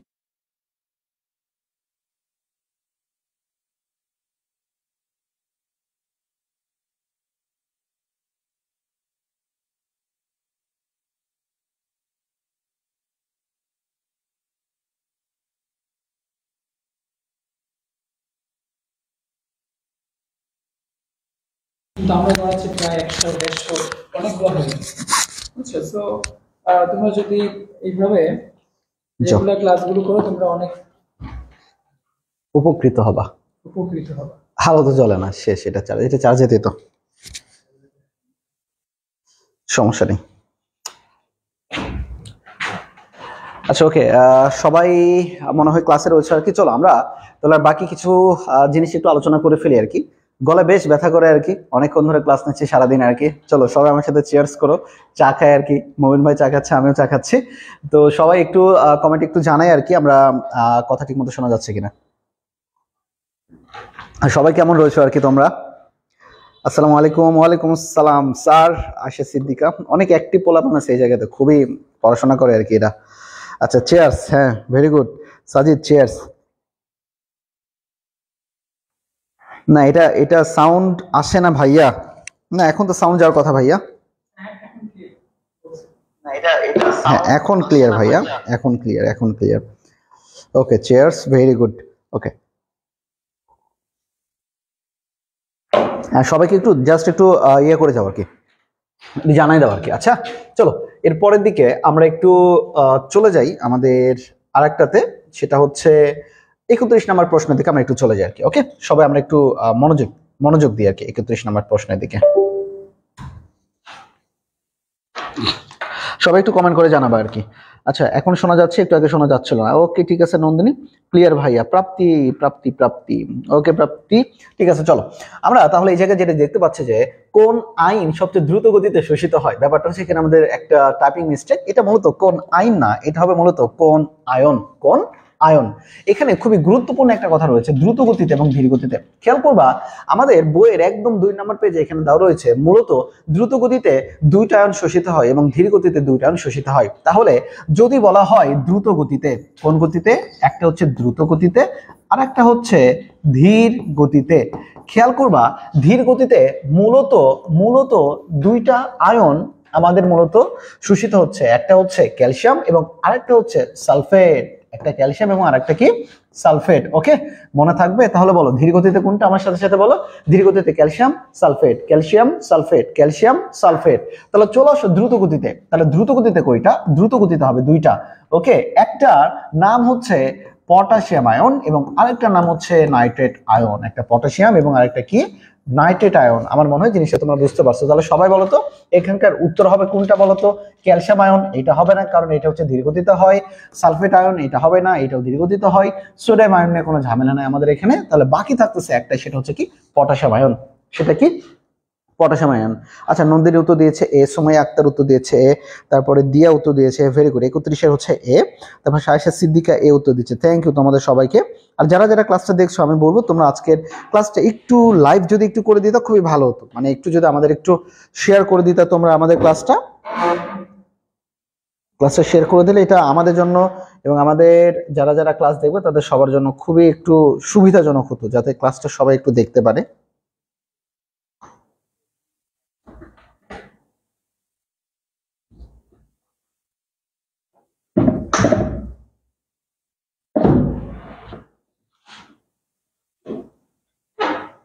ওকে দেখি আমি আর কিছু একটু কমেন্ট একটু দেখে নিই সবার। ওকে সবাই মূলত বেশ ভালোই কমেন্ট করছে আর কি এই জায়গাটাতে। আচ্ছা চলো এর পরের দিকে আমরা আমাদের উত্তরটা পেয়ে গেলাম, তাই না? আমাদের উত্তরটা যেহেতু পেয়ে গেলাম, এর পরের দিকে আমরা দেখি আমাদের উত্তরটা কি দেওয়া আছে। হ্যাঁ আমাদের উত্তরটা দেওয়া হচ্ছে পটাশিয়াম আয়ন। চলো আসি এর পরের দিকে আমাদের 32 নম্বর প্রশ্ন, নিচের কোনটি বিজারিত হয়? এই জায়গাটাতে একটা খেয়াল করি, নিজের কোনটি বিজারিত হয়। আমাদের যদি প্রথম অধ্যায়ের মানে নবম অধ্যায়ে যদি কোনো প্রশ্ন এসে থাকে বিচারণ নিয়ে, তাহলে মনে রেখো এফএডি বিজারিত হওয়ার কোনো কাহিনী বা কোনো ওয়ার্ড এই বই দেওয়া নাই। এরপরে এটিপি বিজারিত হওয়ার কোনো কিছু বাকি নাই। তাহলে প্রশ্ন আছে NADH++ মানে NADH2 নাকি NADP। সব সময় খেয়াল করবা বিজারিত হওয়ার জন্য তাকে অবশ্যই আমাদের এখানে একটাই অপশন বাকি থাকবে, সেটা হচ্ছে NADH++ বা H2 যেটা আর কি। ওকে এইখান থেকে আমাদের বোঝার খুব বেশি কিছু নাই, বাট এটা একটা খুব বেসিক একটা প্রশ্ন। তাহলে 32-এর উত্তরটা কি হবে আমাকে একটু জানাও। 32-এর উত্তর আমাদের হবে মূলত 3 নাম্বার। 32-এর উত্তর কত হবে আমাদের? মূলত 3 নাম্বার। ওকে আমাকে সবাই উত্তর জানাচ্ছে, স্নিগ্ধা সাহা উত্তর জানাচ্ছে, মুন্নি উত্তর জানাচ্ছে, নন্দিনী উত্তর জানাচ্ছে, আলেক উত্তর জানাচ্ছে। ভেরি গুড আলেক, তোমরা সবাই অনেক ভালো। বৃষ্টি আহমেদ উত্তর জানাচ্ছে আর কি। ওকে আচ্ছা এরপরের দিকে আমরা একটু চলে আসি আর কি, দেখো সেটা হচ্ছে আমরা তার পরবর্তী প্রশ্নের দিকে একটু চলে যাব। তার পরবর্তী প্রশ্ন বলেছে C3 চক্রে কার্বন ডাই অক্সাইডের গ্রাহক কোনটা? C3 চক্রে কার্বন ডাই অক্সাইডের গ্রাহক কোনটা? এখন ব্যাপারটা হচ্ছে C3 চক্রে আমাদের যদি এখন কথা বলি, সেটা হচ্ছে কার্বন ডাই অক্সাইডের গ্রাহক। এই জায়গাটাতে একটাই উত্তর দেওয়া রয়েছে, সেটা হচ্ছে মূলত, আমি এখন বলবো না, আমি তোমাদের কাছ থেকে একটু শুনে নিই আর কি। এটা একদমই আমাদের হচ্ছে একটা বেসিক প্রশ্ন, এবং এটা হচ্ছে মানে ওয়ান শটের মতো আর কি, একটাই উত্তর হয়, একটু মুখস্থ টাইপের আর কি জিনিস।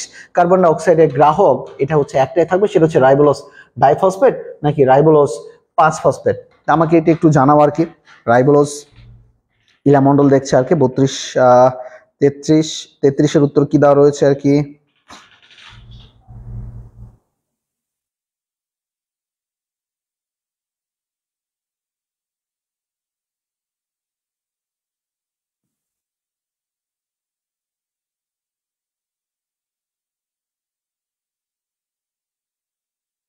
ওকে, সবাই একটু জানাও, সবাই একটু জানাও। আচ্ছা, এখানে ইরামন্ডল কমেন্ট করছে হচ্ছে আমাদের 33 সি, তারপরে হচ্ছে অপু উত্তর করছে হচ্ছে এ, নার্গিস পারভিন সি, তারপরে মুন্নি উত্তর করেছে বি। আচ্ছা, রাইবোলোস বিসফসফেট বা ডাইফসফেট যেটা, মূলত এটার উত্তর হবে আমাদের এ।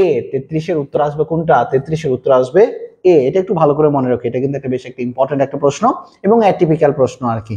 ওকে, এটা একটু ভালো করে খেয়াল করো, রাইবোলোস ডাইফসফেট। ওকে, এরপর আসল যে জায়গাটাতে, সেই জায়গাটাতে চলে আসি। দেখো, গ্লাইকোলাইসিসে সরাসরি কত এটিপি উৎপাদন হয়? এই প্রশ্নটা কিন্তু বেশ একটা জটিল একটা প্রশ্ন, বেশ ট্রিকি একটা প্রশ্ন। খেয়াল করবা, দেখো গ্লাইকোলাইসিস ধাপে, খেয়াল করবা গ্লাইকোলাইসিস ধাপে আমাদের ইন টোটাল এটিপি, কি বললাম, টোটাল এটিপি উৎপন্ন হয় 8টি। কতটি? 8টি। ক্লিয়ার? এর মধ্যে খেয়াল করো সরাসরি 2 অণু, তাহলে এটিপি হিসাবে থাকে, সরাসরি এটিপি হিসাবে থাকে 2 অণু। এবং আমরা এখানে জানি 2 অণু এটিপি ইকুয়াল 2 অণু এটিপি, এবং আমরা এখানে জানি 2 অণু NADH2 উৎপাদন হয়, আর 2 অণু NADH2 ইকুয়াল মানে হইতেছে কত অণু? 6 অণু। কত অণু? 6 অণু। তাহলে এইখানে গেল হচ্ছে 2 অণু এটিপি, এখানে গেল হচ্ছে 6 অণু এটিপি। তাহলে আমাদের উত্তর আসে ইন টোটাল কত অণু? 8 অণু। কত অণু? 8 অণু। মনে রাখবা, গ্লাইকোলাইসিস ধাপে ইন টোটাল উৎপাদন হয় 8 অণু, কিন্তু এই 8 অণু থেকে 2 অণু খরচ হয়। তাহলে 2 অণু যদি খরচ হয়ে যায়, তাহলে থাকে কত অণু? 6 অণু। তাহলে যদি কখনো বলা হয় নেট এটিপি, তাহলে গ্লাইকোলাইসিসে নেট এটিপি হবে, বা নেট এটিপি হবে 6 অণু। মানে নেট মানে সবকিছু বাদ দিয়ে থাকে কত? থাকে হইতেছে 6 অণু, ইন টোটাল হচ্ছে 8 অণু।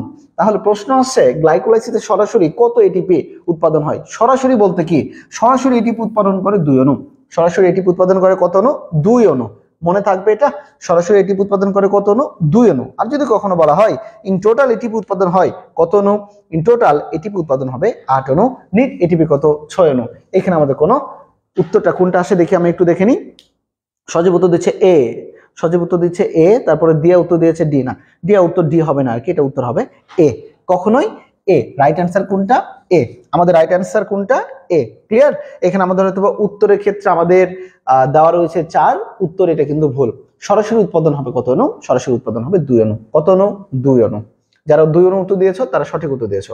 চলো 35 নাম্বার, রক্ষী কোষের কাজ কোনটা? রক্ষী কোষের কাজ কোনটা?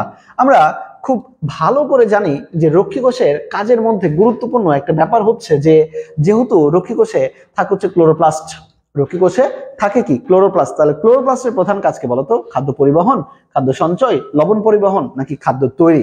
যেহেতু রক্ষী কোষে ক্লোরোপ্লাস্ট থাকে, তাহলে সেই ক্ষেত্রে আমাদের উত্তর কোনটা হবে? আমাকে একটু কমেন্টে জানাও দেখি, আমি একটু দেখি তোমাদের সাথে,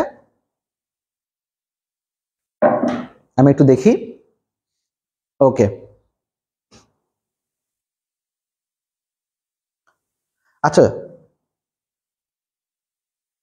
অপু তো দিয়েছে এ, ভেরি গুড। 34 আমরা 35 নাম্বার করছি, তোমরা 35 উত্তরটা একটু দাও। 35 এ, হ্যাঁ রাইট আনসার হবে 35 এ, যেহেতু ক্লোরোপ্লাস্ট থাকে রক্ষী কোষে, আর ক্লোরোপ্লাস্ট থাকার কারণে এটা উৎপাদন করবে কি? আমাদের খাদ্য। তাহলে চলো উত্তরটা আমরা একটু দেখে নিই। ইয়েস, আমাদের 35 এর উত্তর হচ্ছে খাদ্য তৈরি। 35 উত্তর কোনটা? খাদ্য তৈরি। ওকে, এরপরের দিকে আমরা একটু চলে যাই আর কি। চলো এরপরের দিকে আমরা যদি একটু যাই, তাহলে আমরা এখানে দেখতে পাচ্ছি যে প্রশোধনের হার বাড়ে কোন অবস্থায়? খুবই চমৎকার একটা প্রশ্ন এখানে একটা বলা রয়েছে যে প্রশোধনের প্রভাবক। মনে রেখো, প্রশোধনের সাথে দুইটা জিনিসের ব্যস্তানুপাতিক সম্পর্ক রয়েছে। তাহলে আমি যদি বলে দিই প্রশোধনের সাথে কয়টা জিনিসের ব্যস্তানুপাতিক সম্পর্ক রয়েছে? দুইটা জিনিসের।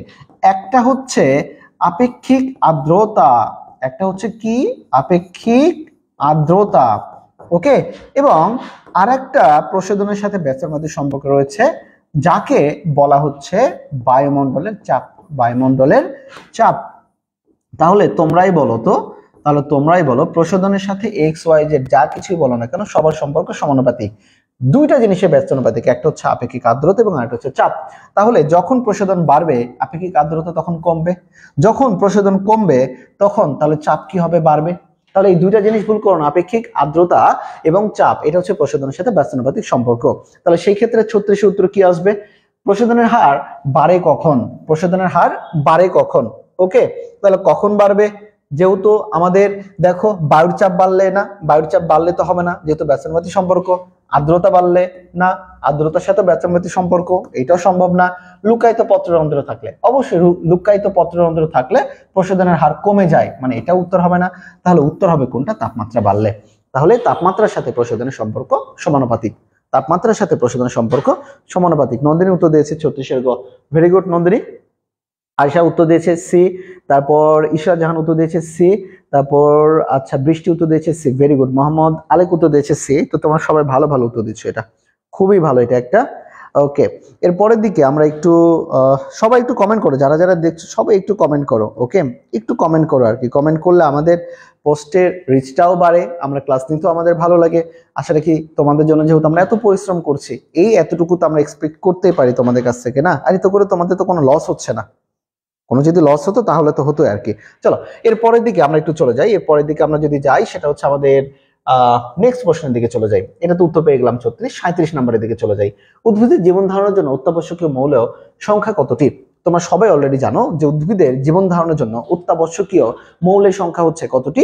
17টি, এবং প্রাণীদের জন্য 92টা। তাহলে উদ্ভিদের জন্য কতটা? 17টা। উদ্ভিদের জন্য কতটা? 17টা। আর প্রাণীদের জন্য কতটা বলো তো? 92টি। সবাই একসাথে একটু বলো। প্রাণীদের জন্য কত? আচ্ছা, সাবরিনী ইয়াসমিন স্যার আপনি আমার কমেন্ট দেখেন নাই? তো দেখলাম সাবরিনী ইয়াসমিন তোমারটা। আচ্ছা, সাজিদ কি বলছে?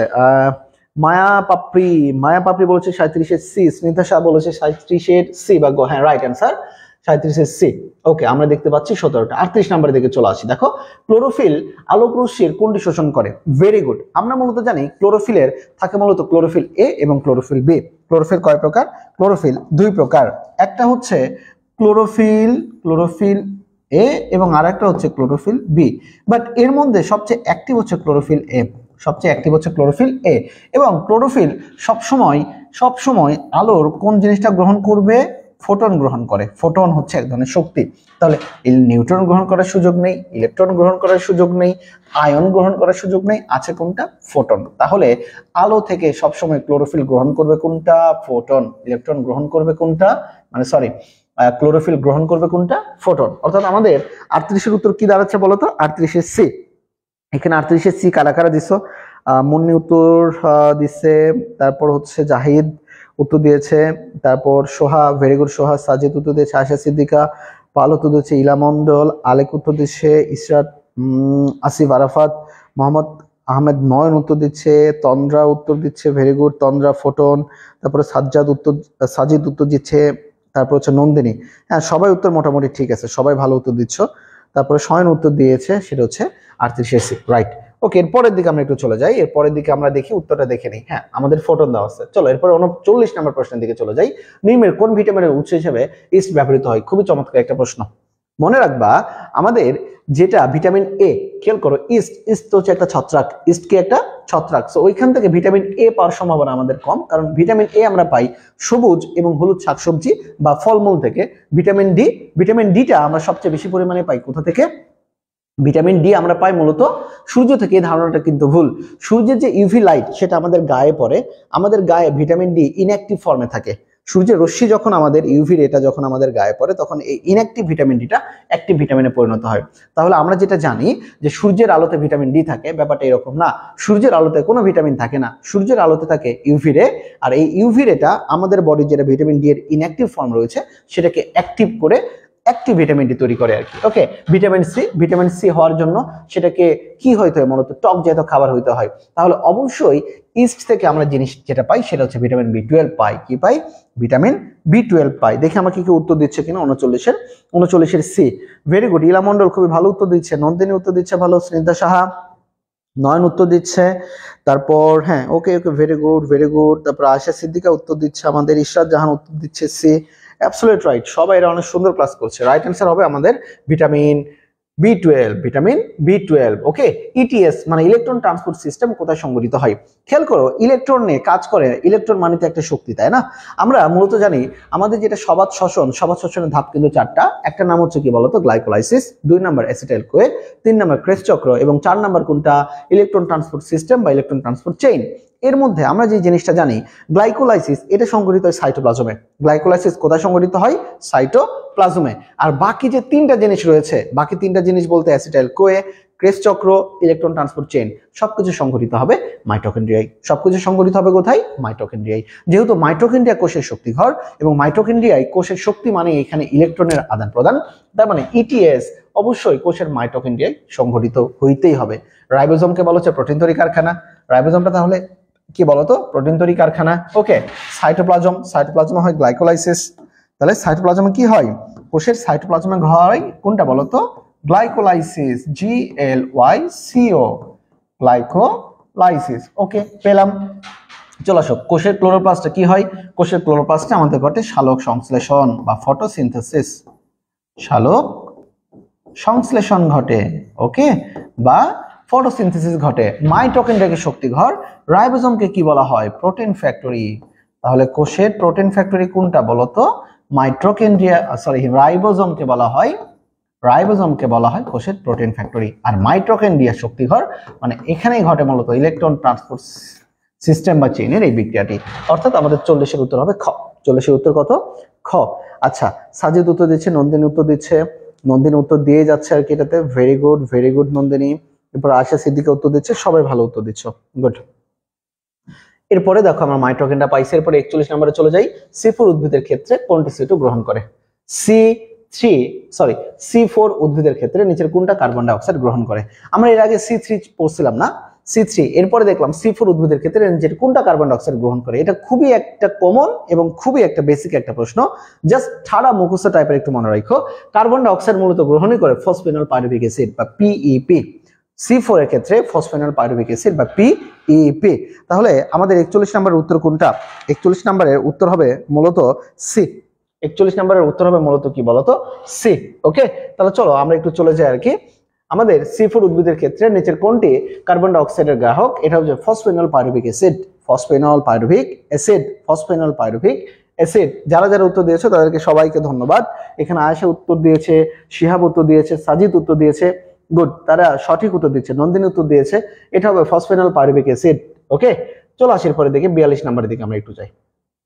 ওকে, 42 নাম্বারটা বেশি ইম্পর্টেন্ট। নিচের কোনটি সৌরশক্তি ব্যবহার করে এটিপি এবং অজৈব ফসফেটের সমন্বয়ে এটিপি তৈরি করা হয়? নিচের কোনটি মানে কোন প্রক্রিয়ার মাধ্যমে আমরা এডিপি এবং অজৈব ফসফেট অর্থাৎ এডিপি প্লাস ফসফেট যোগ করে আমরা এটিপি তৈরি করি? আমরা সবাই জানি এটিপি তৈরি করার প্রক্রিয়াকে বলা হয় ফটোফসফোরাইলেশন। তাহলে দেখো, ফটোফসফোরাইলেশন মানে কি? ফসফেট যুক্ত করা অর্থাৎ এডিপি এর সাথে এক অণু ফসফেট যোগ করে এটিপি তৈরি করার প্রক্রিয়াকে বলা হয় ফটোফসফোরাইলেশন। তাহলে ফটোফসফোরাইলেশন মানে আমরা এইখানে বুঝে ফেলতেছি এটিপি তৈরি করার প্রক্রিয়া। তাহলে দেখো, অক্সিডেটিভ ফসফোরাইলেশন সুযোগ নাই। সালোক সংশ্লেষণ তো আলাদা জিনিস। সালোক সংশ্লেষণে তো সরাসরি এটিপি উৎপাদন হয় না। সালোক সংশ্লেষণে উৎপাদন হয় 1 অণু গ্লুকোজ, 6 অণু পানি এবং 6 অণু অক্সিজেন, তাই তো। ফটোসিস্টেম তো আমাদের 2 ধরনের, ফটোসিস্টেম 1, ফটোসিস্টেম 2, এটাও হচ্ছে না। বাকি থাকে ফটোফসফোরাইলেশন। বানানটা এখানে একটু ভুল গেছে, ফটোফসফোরাইলেশন। অর্থাৎ আমাদের 42 নম্বরের উত্তর হবে কোনটা বলো তো? 42 নম্বরের উত্তর তোমরা দেখতে পাচ্ছ, এটা হবে ঘ নাম্বার উত্তর, ফটোফসফোরাইলেশন। যে প্রক্রিয়ায় কি উৎপাদন হবে? এটিপি উৎপাদন হবে। কি উৎপাদন হবে? এটিপি উৎপাদন হবে, তাই না? ওকে, সাবরিনা ইয়াসমিন, এই তো তোমার কমেন্ট পড়ছি। 42-এর D. ইলামন্ডো 42-এর D, Alek 42-এর D, Nandini 42-এর D. এটা খুব রেগুলার ক্লাস করছে, এটা খুবই ভালো একটা জিনিস আর কি। ওকে, আচ্ছা, আর তোমাদের সবার জন্য একটা অ্যানাউন্সমেন্ট বা তোমাদের জুনিয়রদেরকে তোমরা জানিয়ে দিতে পারো, আগামী 2রা জুন বিকেল 3টা থেকে এইচএসসি 26 ব্যাচের আরো একটা নতুন ব্যাচ শুরু হতে যাচ্ছে। সো যারা বায়োলজিতে এই ভীতিটা কাটাতে চাও, তোমাদেরকে দাওয়াত থাকলো, ইনভাইটেশন থাকলো আমাদের নতুন ব্যাচে বিকেল 3টা 2 তারিখ থেকে। আশা রাখি তুমি বা তোমার ফ্রেন্ড বা তোমাদের জুনিয়রকে তোমরা অবশ্যই আমাদের ব্যাচের কার্যক্রমগুলো ভালো লেগে থাকলে তুমি অবশ্যই আমাদেরকে রেফার করতে পারো আর কি। আর তোমাদের আজকে রাতে একটা নতুন পোস্টে যাবে, সেই পোস্টটা হচ্ছে তোমাদের এডুকেশনাল মিম কন্টেস্ট, অর্থাৎ তোমরা বিভিন্ন ধরনের ফানি পোস্ট ক্রিয়েট করবা এবং যার মাধ্যমে আমরা অনেক জিনিস শিখতে পারবো, এবং সেটা তোমরা পোস্ট করবা বায়োলজি লাভার্স গ্রুপে, নট পেজে আর কি। এটার জন্য অনেক গিফট থাকবে আর কি ইনশাল্লাহ তোমাদের। ওকে, ফটোফসফোরাইলেশন এরপরের দিকে আমরা একটু চলে যাই, সেটা হচ্ছে আমাদের 43 নাম্বার ক্লোরোপ্লাস্টের কোথায় C3 চক্র সংঘটিত হয়। ক্লোরোপ্লাস্টের কোথায়? এখন ক্লোরোপ্লাস্টের তো দুইটা জিনিস থাকে, তাই না? একটা হচ্ছে ক্লোরোপ্লাস্টের যে থালার মতো অংশগুলো, তাদেরকে বলা হচ্ছে থাইলাকয়েড। তাদেরকে কি বলা হচ্ছে? থাইলাকয়েড, তাই না? এই রকম যে থালার মতো যে অংশগুলো থাকে তাদেরকে কি বলা হয়? থাইলাকয়েড। তারা হচ্ছে থাইলাকয়েড। আচ্ছা, এই থাইলাকয়েডের ভেতরেই দিকে থাকে কোয়ান্টোজম বা ফটোসিনথেটিক ইউনিট। কিন্তু দেখো C3 চক্র অবশ্যই সংঘটিত হবে থাইলাকয়েডের বাইরের দিকে যে তরল পদার্থ থাকে, এই তরল পদার্থকে কিন্তু আমরা নাম দিয়েছি স্ট্রোমা। তরল পদার্থের নাম কি দিয়েছি? স্ট্রোমা। আর মাইটোকন্ড্রিয়ার তরল পদার্থের নাম হচ্ছে ম্যাট্রিক্স। তাহলে খেয়াল করো, মাইটোকন্ড্রিয়ার তরল পদার্থের নাম হচ্ছে ম্যাট্রিক্স, আর আমাদের ক্লোরোপ্লাস্টের তরল পদার্থের নাম হচ্ছে স্ট্রোমা। তাহলে দুইটাই তরল পদার্থ, দুইটাই সাইটোপ্লাজমের মতো জিনিস, বাট স্থান ভেদে তাদের নাম আলাদা। মাইটোকন্ড্রিয়া হলে ম্যাট্রিক্স আর ক্লোরোপ্লাস্ট হলে স্ট্রোমা। তাহলে খেয়াল করে আর কি দেখো, C3 চক্র সবসময় থাইলাকয়েডে না, ঘটবে মূলত কোথায়? স্ট্রোমায়। ঘটবে কোথায়? স্ট্রোমায়। অর্থাৎ 43-এর উত্তর 4। 43-এর উত্তর কত? 4। আলেক উত্তর দিচ্ছে, সুমাইয়া আক্তার, নয়ন উত্তর দিচ্ছে, সাবরিনা ইয়াসমিন উত্তর দিচ্ছে। Very good, very good, very good. Okay okay. আচ্ছা, তোমরা কে কোথা থেকে লাইভটা দেখছো আমাকে একটু জানাতে পারবা? মানে তোমাদের বাসা কি, কোথা থেকে আর কি, মানে কোন জেলা থেকে একটু দেখছো আমাকে একটু কাইন্ডলি একটু যদি জানাতা। আর আমাদের এই ক্লাসটা বা আমাদের ওয়ান শট এমসিকিউ গুলো কেমন লাগে তোমার, যদি আমাদেরকে একটু কমেন্টে যদি জানাতা আমাদের খুবই ভালো হতো। আমরা হয়তোবা নিজেদেরকে একটু খুশি ভাবতাম যে আমরা যে কষ্ট করছি হয়তোবা সেই কষ্টটা একটু হলেও তোমাদের কাজে লাগছে। এই জিনিসটা যদি জাস্ট জানতে চাচ্ছি আর কি, যে তোমাদের এই জিনিসটাতে কোনো উপকার হচ্ছে কিনা বা তোমাদের কাজে লাগছে কিনা, এই জিনিসটা আর কি আমাকে একটু যদি জানাতে। আমি একটু তোমাদের কিছু কমেন্ট পড়ি।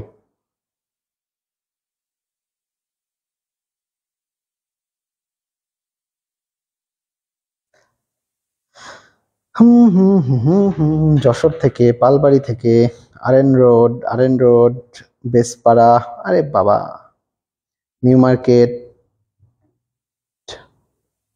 আর কোথায় কি, আর কোথায়? আচ্ছা, শ্রাবণ পাল যশোর থেকে। আচ্ছা, নীলগঞ্জ, খুব ভালো এবং কাজে, thank you Sajed. One shot MCQ অনেক ভালো লাগছে ক্লাসে, থ্যাংক ইউ। ইলা মন্ডল, জেইল রোড। আচ্ছা, ওকে। বাসা কুষ্টিয়া, অস্থায়ী ঠিকানা MM কলেজ, দক্ষিণ গেট। আচ্ছা, ধর্মতলা, বাহ। তারপর হচ্ছে ফুলের হাট। আচ্ছা, তারপর হচ্ছে আচ্ছা, মহিলা কলেজের এইখানে। আর কোথায় কোথায়? ধর্মতলা। আচ্ছা, এটাও যশোর। আমাদের এখানে যশোর পার্টি অনেক বেশি আর কি, যশোর পার্টি অনেক বেশি।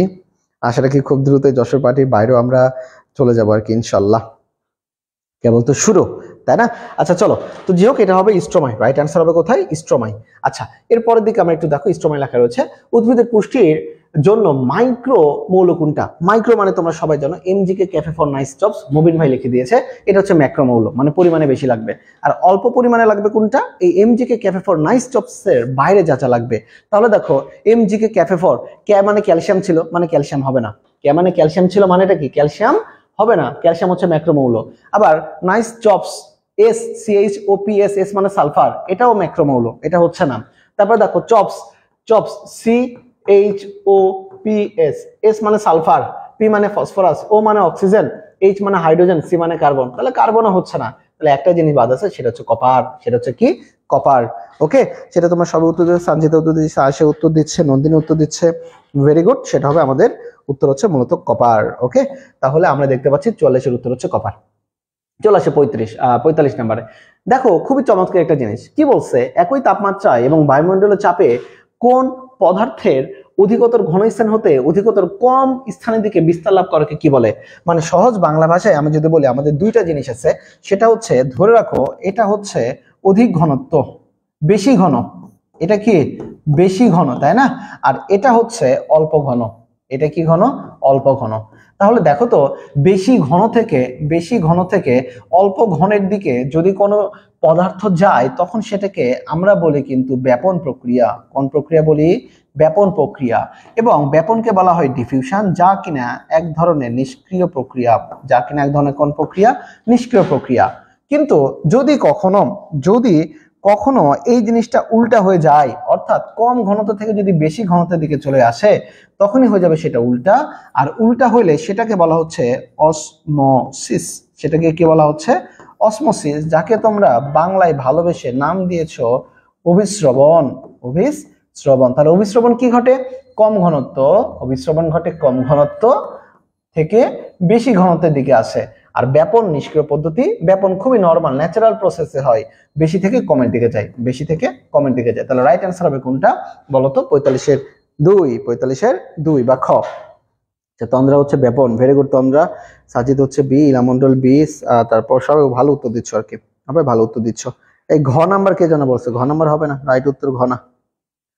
এখানে কে উত্তর দিচ্ছ ঘ? এই নন্দিনী উত্তর ভুল করছো তুমি, এটা বাবা নন্দিনীর উত্তর ভুল হয়েছে, ভুল হয়েছে, ভুল হয়েছে।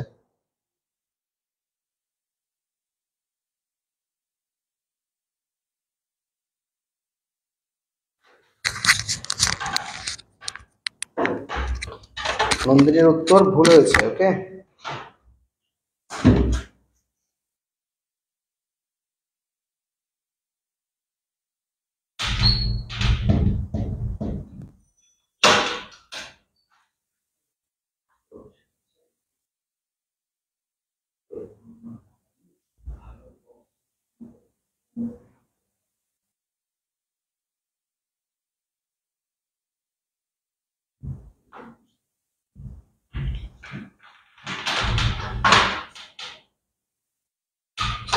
আমি দরজাটা খোলাই রাখলাম।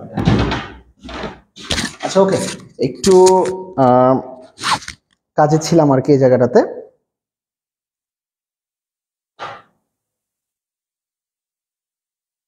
আচ্ছা চলো, আচ্ছা 44-এর উত্তর দিয়ে দিচ্ছে। আচ্ছা ঠিক আছে, তেরেজি হালদার ইজ ওয়াচিং। চলো এর পরের দিকে আমরা একটু যাই আর কি। এর পরের দিকে আমরা যদি যাই, উত্তরটা হচ্ছে ব্যাপন। ব্যাপনের পর আমরা 46 নম্বরে চলে যাই। অবাধ শ্বসনের এক অণু গ্লুকোজ ভেঙে কত অণু এটিপি উৎপাদন হয়? আমাকে একটু উত্তর দাও আর কি। আমরা সবাই এতটুকু জানি যে যদি সবাধ শ্বসন হয়, কি শ্বসন? সবাধ শ্বসন। আমরা জানি শ্বসন দুই প্রকার। শ্বসন কত প্রকার?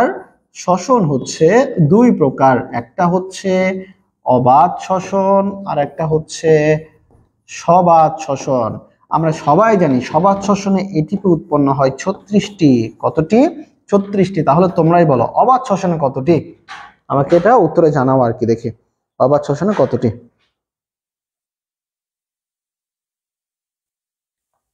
সাজিদ দিচ্ছে, তারপরে হচ্ছে আসিফ আরাফাত 18।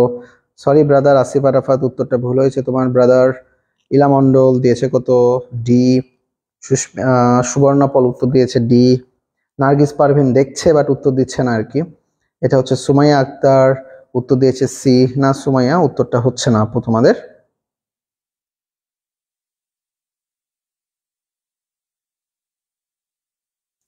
সাবরিনা উত্তর দিয়েছে সি। তারপর নন্দিনী উত্তর দিয়েছে ডি। রাইট অ্যান্সার হচ্ছে অবাধ শ্বসনে সবসময় এটিপি উৎপাদন হবে দুইটা। মনে রেখো, অবাধ শ্বসনে এটিপি উৎপাদন হবে কতটি? দুইটি। সবাই আমার একসাথে সাথে বলো, কমেন্ট করো আর বলো কয়টি? দুইটি। কয়টি? দুইটি। অবাতে দুই, অবাতে দুই, অবাতে দুই, তাই না? আর সবাতে কত? সবাতে 36, 36 এবং 36। ক্লিয়ার? সবাতে হচ্ছে 36টা। আচ্ছা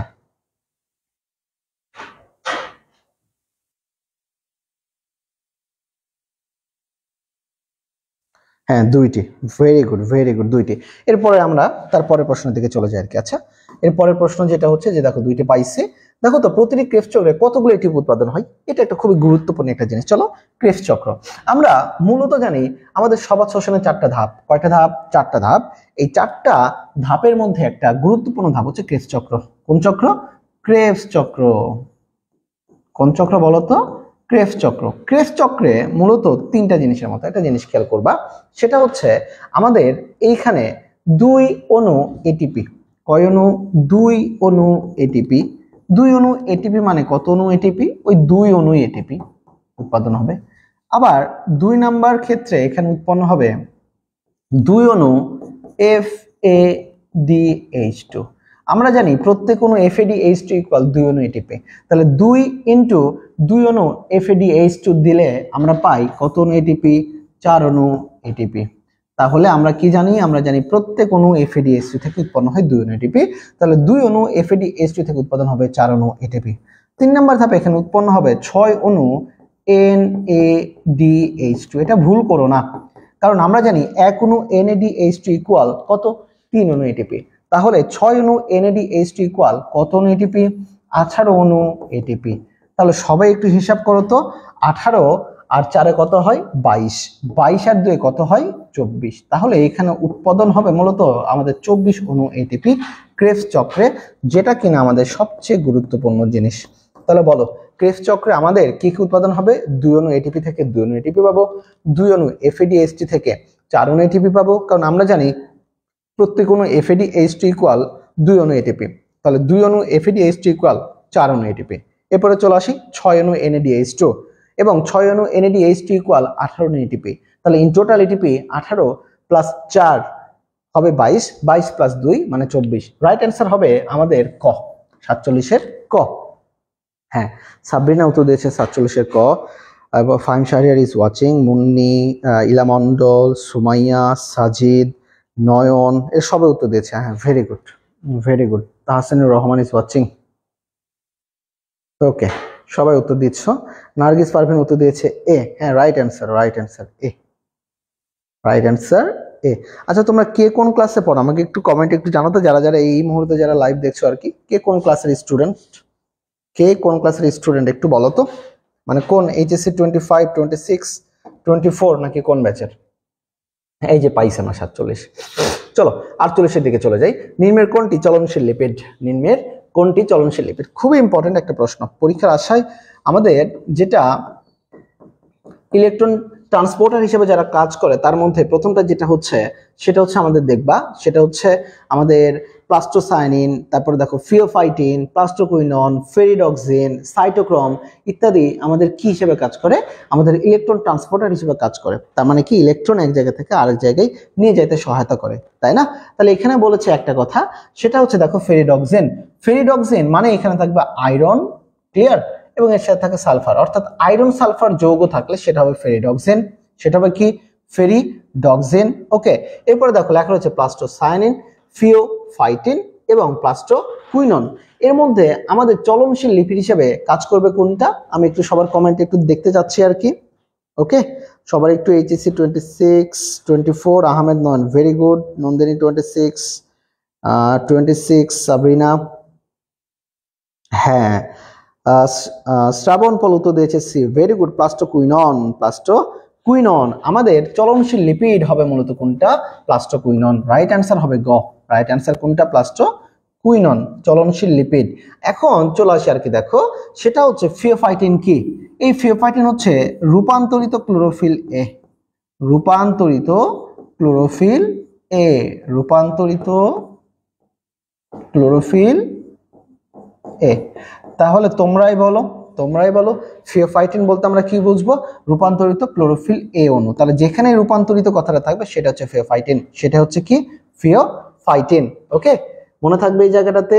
আচ্ছা, আর আমাদের বাকি থাকে একটা, সেটা হচ্ছে প্লাস্টোসায়ানিন। এই প্লাস্টোসায়ানিন অত্যন্ত দ্রুত এক ধরনের মেমব্রেন প্রোটিন। কোন প্রোটিন? Membrane protein. তাহলে ভুল করো না বাবা কয়েকটা জিনিস, সেটা হচ্ছে আমি একটু তোমাদের ব্যাখ্যা করে দিই। দেখো চলনশীল ফেরিডক্সিন মানে সেখানে আয়রন থাকবে, বাকি থাকে আর একটা যার নাম হচ্ছে সাইটোক্রোম এফ, সাইটোক্রোম এফ। মনে রাখবা যেখানেই সাইটোক্রোম কথাটা পাবা সেখানেই তুমি আয়রন চোখ বন্ধ করে মারবা।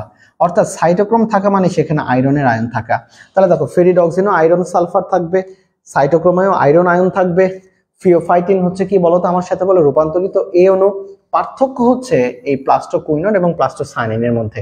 খেয়াল করবা যেটা চলনশীল লিপিড সেটার নাম হচ্ছে প্লাস্টোকুইনন। আমার সাথে বলো, চলনশীল লিপিড প্লাস্টোকুইনন, চলনশীল লিপিড প্লাস্টোকুইনন। আমার সাথে সাথে বলো, চলনশীল লিপিড প্লাস্টোকুইনন। আচ্ছা, আর আমাদের কি বলছে, মেমব্রেন প্রোটিন কোনটা, প্লাস্টোসায়ানিন। মেমব্রেন প্রোটিন কোনটা, প্লাস্টোসায়ানিন। ওকে, এই জিনিসটা একটু মুখস্থ টাইপের জিনিস কিন্তু। তাহলে চলনশীল লিপিড কোনটা, প্লাস্টোকুইনন। 48 প্র্যাকটিস করলে ইনশাআল্লাহ এই জায়গাটাই হয়ে যায় আর কি। চলো উত্তরটা কি দিয়েছে, প্লাস্টোকুইননই, প্লাস্টোকুইনন। এই যে উত্তর আমরা প্লাস্টোকুইনন পাইছি আর কি। আচ্ছা 48। চলো 49 নম্বরের দিকে আমরা একটু চলে যাই আর কি, দেখি নিম্নের কোনটি আয়ন সালফার প্রোটিন। এখানে আয়ন না, এটা হবে আয়রন সালফার। কোন সালফার, আয়রন সালফার। ওকে, তাহলে তোমরা আমাকে একটু উত্তর দাও তো। একটু আগে আমি তোমাদেরকে বলছি আয়রন সালফার মানে কি, আয়রন সালফার নিচের কোনটা iron sulphur protein, NADP reductase, ferredoxin, plastocyanin নাকি সাইটোক্রোম। হ্যাঁ 49-এর গ, এই উত্তরটা কে দিল, মুন্নি সবার আগে দিছে, ইলা মন্ডল সবার আগে দিছে। তারপর Tahsinur Rahman C, very good very good. Ayesha Siddiqui C.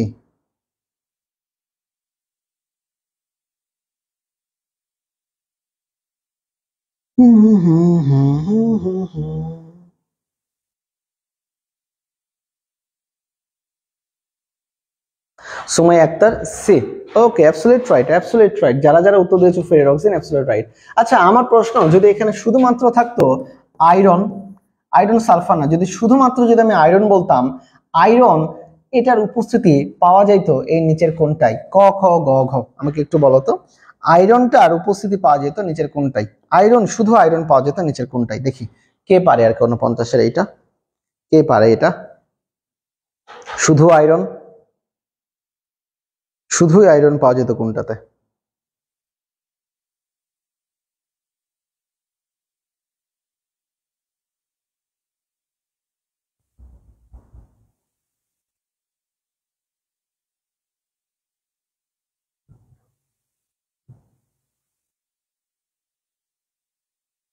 Very good. শ্রাবণ পল উত্তর দিয়েছে ডি, তারপর ইয়াসমিন উত্তর দিয়েছে ডি, ইলা মন্ডল উত্তর দিয়েছে ডি, তাহসিনুর রহমান উত্তর দিয়েছে ডি। হ্যাঁ রাইট অ্যান্সার। যদি শুধুমাত্র আমাদের আয়রনের কথা থাকতো তাহলে হতো আমাদের সাইটোক্রোম, কারণ আমরা জানি সাইটোক্রোম শব্দ মানেই সেখানে একটা জিনিস থাকবে, সেটা হচ্ছে আয়রন থাকতে বাধ্য। সাইটোক্রোম মানেই সেখানে কি থাকতে বাধ্য, আয়রন। আই হোপ সো এটা তোমরা সবাই বুঝেছো। ওকে, এরপরের দিকে আমরা চলে যাই 50 নম্বর প্রশ্নে। এই যে ফেরিডক্সিন দেওয়া রয়েছে। ওকে চলো 50 নম্বর প্রশ্ন দিয়ে দিই। দেখো এখানে লেখা রয়েছে, এখানে দেখো লেখা হচ্ছে P700। মনে রেখো এখানে মূলত আমাদের ক্লোরোফিল এ অণু সবচেয়ে সক্রিয় এবং তারা দুইটা ফটো সিস্টেম তৈরি করেছে। একটা নাম PS1 ফটো সিস্টেম আর আরেকটার নাম হচ্ছে PS2 ফটো সিস্টেম। আমি আগে 2টা লিখে ফেলছি, যাই হোক PS1 এবং PS2 ফটো সিস্টেম। খেয়াল করবা এই ফটো সিস্টেম কেন নাম হলো, এরা সালোক সংশ্লেষণের উপর ভিত্তি করে এদেরকে ভাগ করা রয়েছে। কার উপরে ভিত্তি করে, সালোক সংশ্লেষণ। তাহলে সালোক সংশ্লেষণের উপরে ভিত্তি করে এদেরকে ভাগ করা হলো কত, ফটো সিস্টেম 1 এবং ফটো সিস্টেম 2 তে। ওকে, ফটো সিস্টেম 1 যে আলো ব্যবহার করে, যে ফোটন ব্যবহার করে, সেটা হচ্ছে 700 ন্যানোমিটার তরঙ্গ দৈর্ঘ্যের, আর ফটো সিস্টেম 2 যেটা গ্রহণ করে সেটা হচ্ছে 680 ন্যানোমিটার তরঙ্গ দৈর্ঘ্যের। তাহলে বলতো এই যে ফটো সিস্টেম বা P700 বা ফটো সিস্টেম 700, এইটা মূলত কোন প্রক্রিয়াকে হেল্প করে, প্রক্রিয়াকে হেল্প করে সালোক সংশ্লেষণ। আর সবচেয়ে গুরুত্বপূর্ণ জিনিস, সালোক সংশ্লেষণে কাজ করে একক লাল আলো হিসাবে লাল আলো। তাহলে সালোক সংশ্লেষণের জন্য সবচেয়ে গুরুত্বপূর্ণ আলো কোনটা, লাল। আর আরেকটা প্রশ্ন রয়েছে, সেটা হচ্ছে প্রসেদন। সেটা হচ্ছে কি, প্রসেদন। মনে রাখবা প্রসেদনের জন্য গুরুত্বপূর্ণ লাইট হচ্ছে নীল। গুরুত্বপূর্ণ লাইট কি, নীল। গুরুত্বপূর্ণ লাইট কি, নীল। মনে থাকবে? তাহলে বলো আমাকে, প্রশোধনের জন্য গুরুত্বপূর্ণ কোনটা, নীল। সবাই একসাথে বলো, প্রশোধনের জন্য গুরুত্বপূর্ণ কোনটা, নীল। আর আমাদের সালোক সংশ্লেষণের জন্য গুরুত্বপূর্ণ কোনটা, লাল আলো। সালোক সংশ্লেষণের জন্য গুরুত্বপূর্ণ কোনটা, লাল আলো। তাহলে 50-এর উত্তর সবাই অনেকে উত্তর দিয়েছে অতি লাল, তাই না, মানে লাল আলো। এটা হবে উত্তর 50-এর এ, 50-এর। এই আয়েশা সিদ্দিকা উত্তর দিয়েছে, নার্গিস উত্তর দিয়েছে, আরাফাত উত্তর দিয়েছে, সুমাইয়া উত্তর দিয়েছে, শামীমা মুন্নি উত্তর দিচ্ছে, তাহসিনুর রহমান উত্তর দিয়েছে, বুল্লাহ বিলাল উত্তর দিচ্ছে, নন্দিনী উত্তর দিচ্ছে, ঘ ঘ ঘ। হ্যাঁ, সবাই তো ঘ উত্তর দিয়েছো, রাইট। সবাই অনেক ভালো উত্তর দিচ্ছ তো তোমরা। হ্যাঁ, এটা তো খুবই মার্ভেলাস একটা জিনিস হচ্ছে, খুবই মার্ভেলাস। ওকে, সবচেয়ে মজার একটা জিনিস কি জানো, যে আজকে আমাদের ভালো লাগার এইটাই যে আজকে আমাদের ক্লাসের 1000 কমেন্টস আমাদের পেয়ে গিয়েছে আর কি। ইচ্ছা ছিল যে তোমাদের সাথে ক্লাস করতে, কবে যখন 10 মিনিট স্কুলে নিতাম তখন মনে করো কমেন্ট পড়তো 15,000, 20,000, 30,000 এইরকম কমেন্ট পড়তো। বাট যেহেতু নিজের প্ল্যাটফর্ম থেকে ক্লাস নিচ্ছি আর কি, কমেন্ট একটু কম, বাট তারপরে আজকে 1000 কমেন্টস এর মাইন্ড ফলো কিন্তু আমরা পূরণ করে ফেলছি আর কি। থ্যাংক ইউ তোমাদের সবাইকে আর কি এই জায়গাটাতে। আচ্ছা, তো আমাদের মোটামুটি ক্লাসের টাইমও শেষ হয়ে যাচ্ছে, আমরা আর বেশিক্ষণ আর নিব না। কারণ সেটা হচ্ছে যে আমরা বলেছিলাম 1 থেকে 1.5 ঘন্টার মতো ক্লাস হবে, অল্প পড়ি, মনোযোগ দিয়ে পড়ি, গুরুত্বপূর্ণ জিনিস পড়ি। ওকে, আশা রাখি আমাদের ক্লাস নেক্সট যে ক্লাসটা হবে, নেক্সট ক্লাসগুলো তোমাদের অনেক মজাদার হবে, অনেক গুরুত্বপূর্ণ হবে। আর আশা রাখি যে তোমরা সবাই নেক্সট ক্লাসগুলো করবে। আর হ্যাঁ, আজকে রাত্রে প্রকাশিত হবে তোমাদের এডুকেশনাল মিম কন্টেস্ট, মানে মজার মজার কিছু পোস্ট তুমি বানাবা এডুকেশনাল ভিত্তিক, যেটা তোমরা পোস্ট করবে আমাদের বায়োলজি লাভার্স গ্রুপে। আর হ্যাঁ, HSC 26 যারা রয়েছে বা যারা আসবা, তোমাদের নতুন ব্যাচ শুরু হচ্ছে 2রা জুন বিকেল 3টা থেকে। সবাই ভালো থেকো, সুস্থ থেকো, দেখা হবে নতুন কোনো অধ্যায়ে। আল্লাহ হাফেজ, আসসালামু আলাইকুম।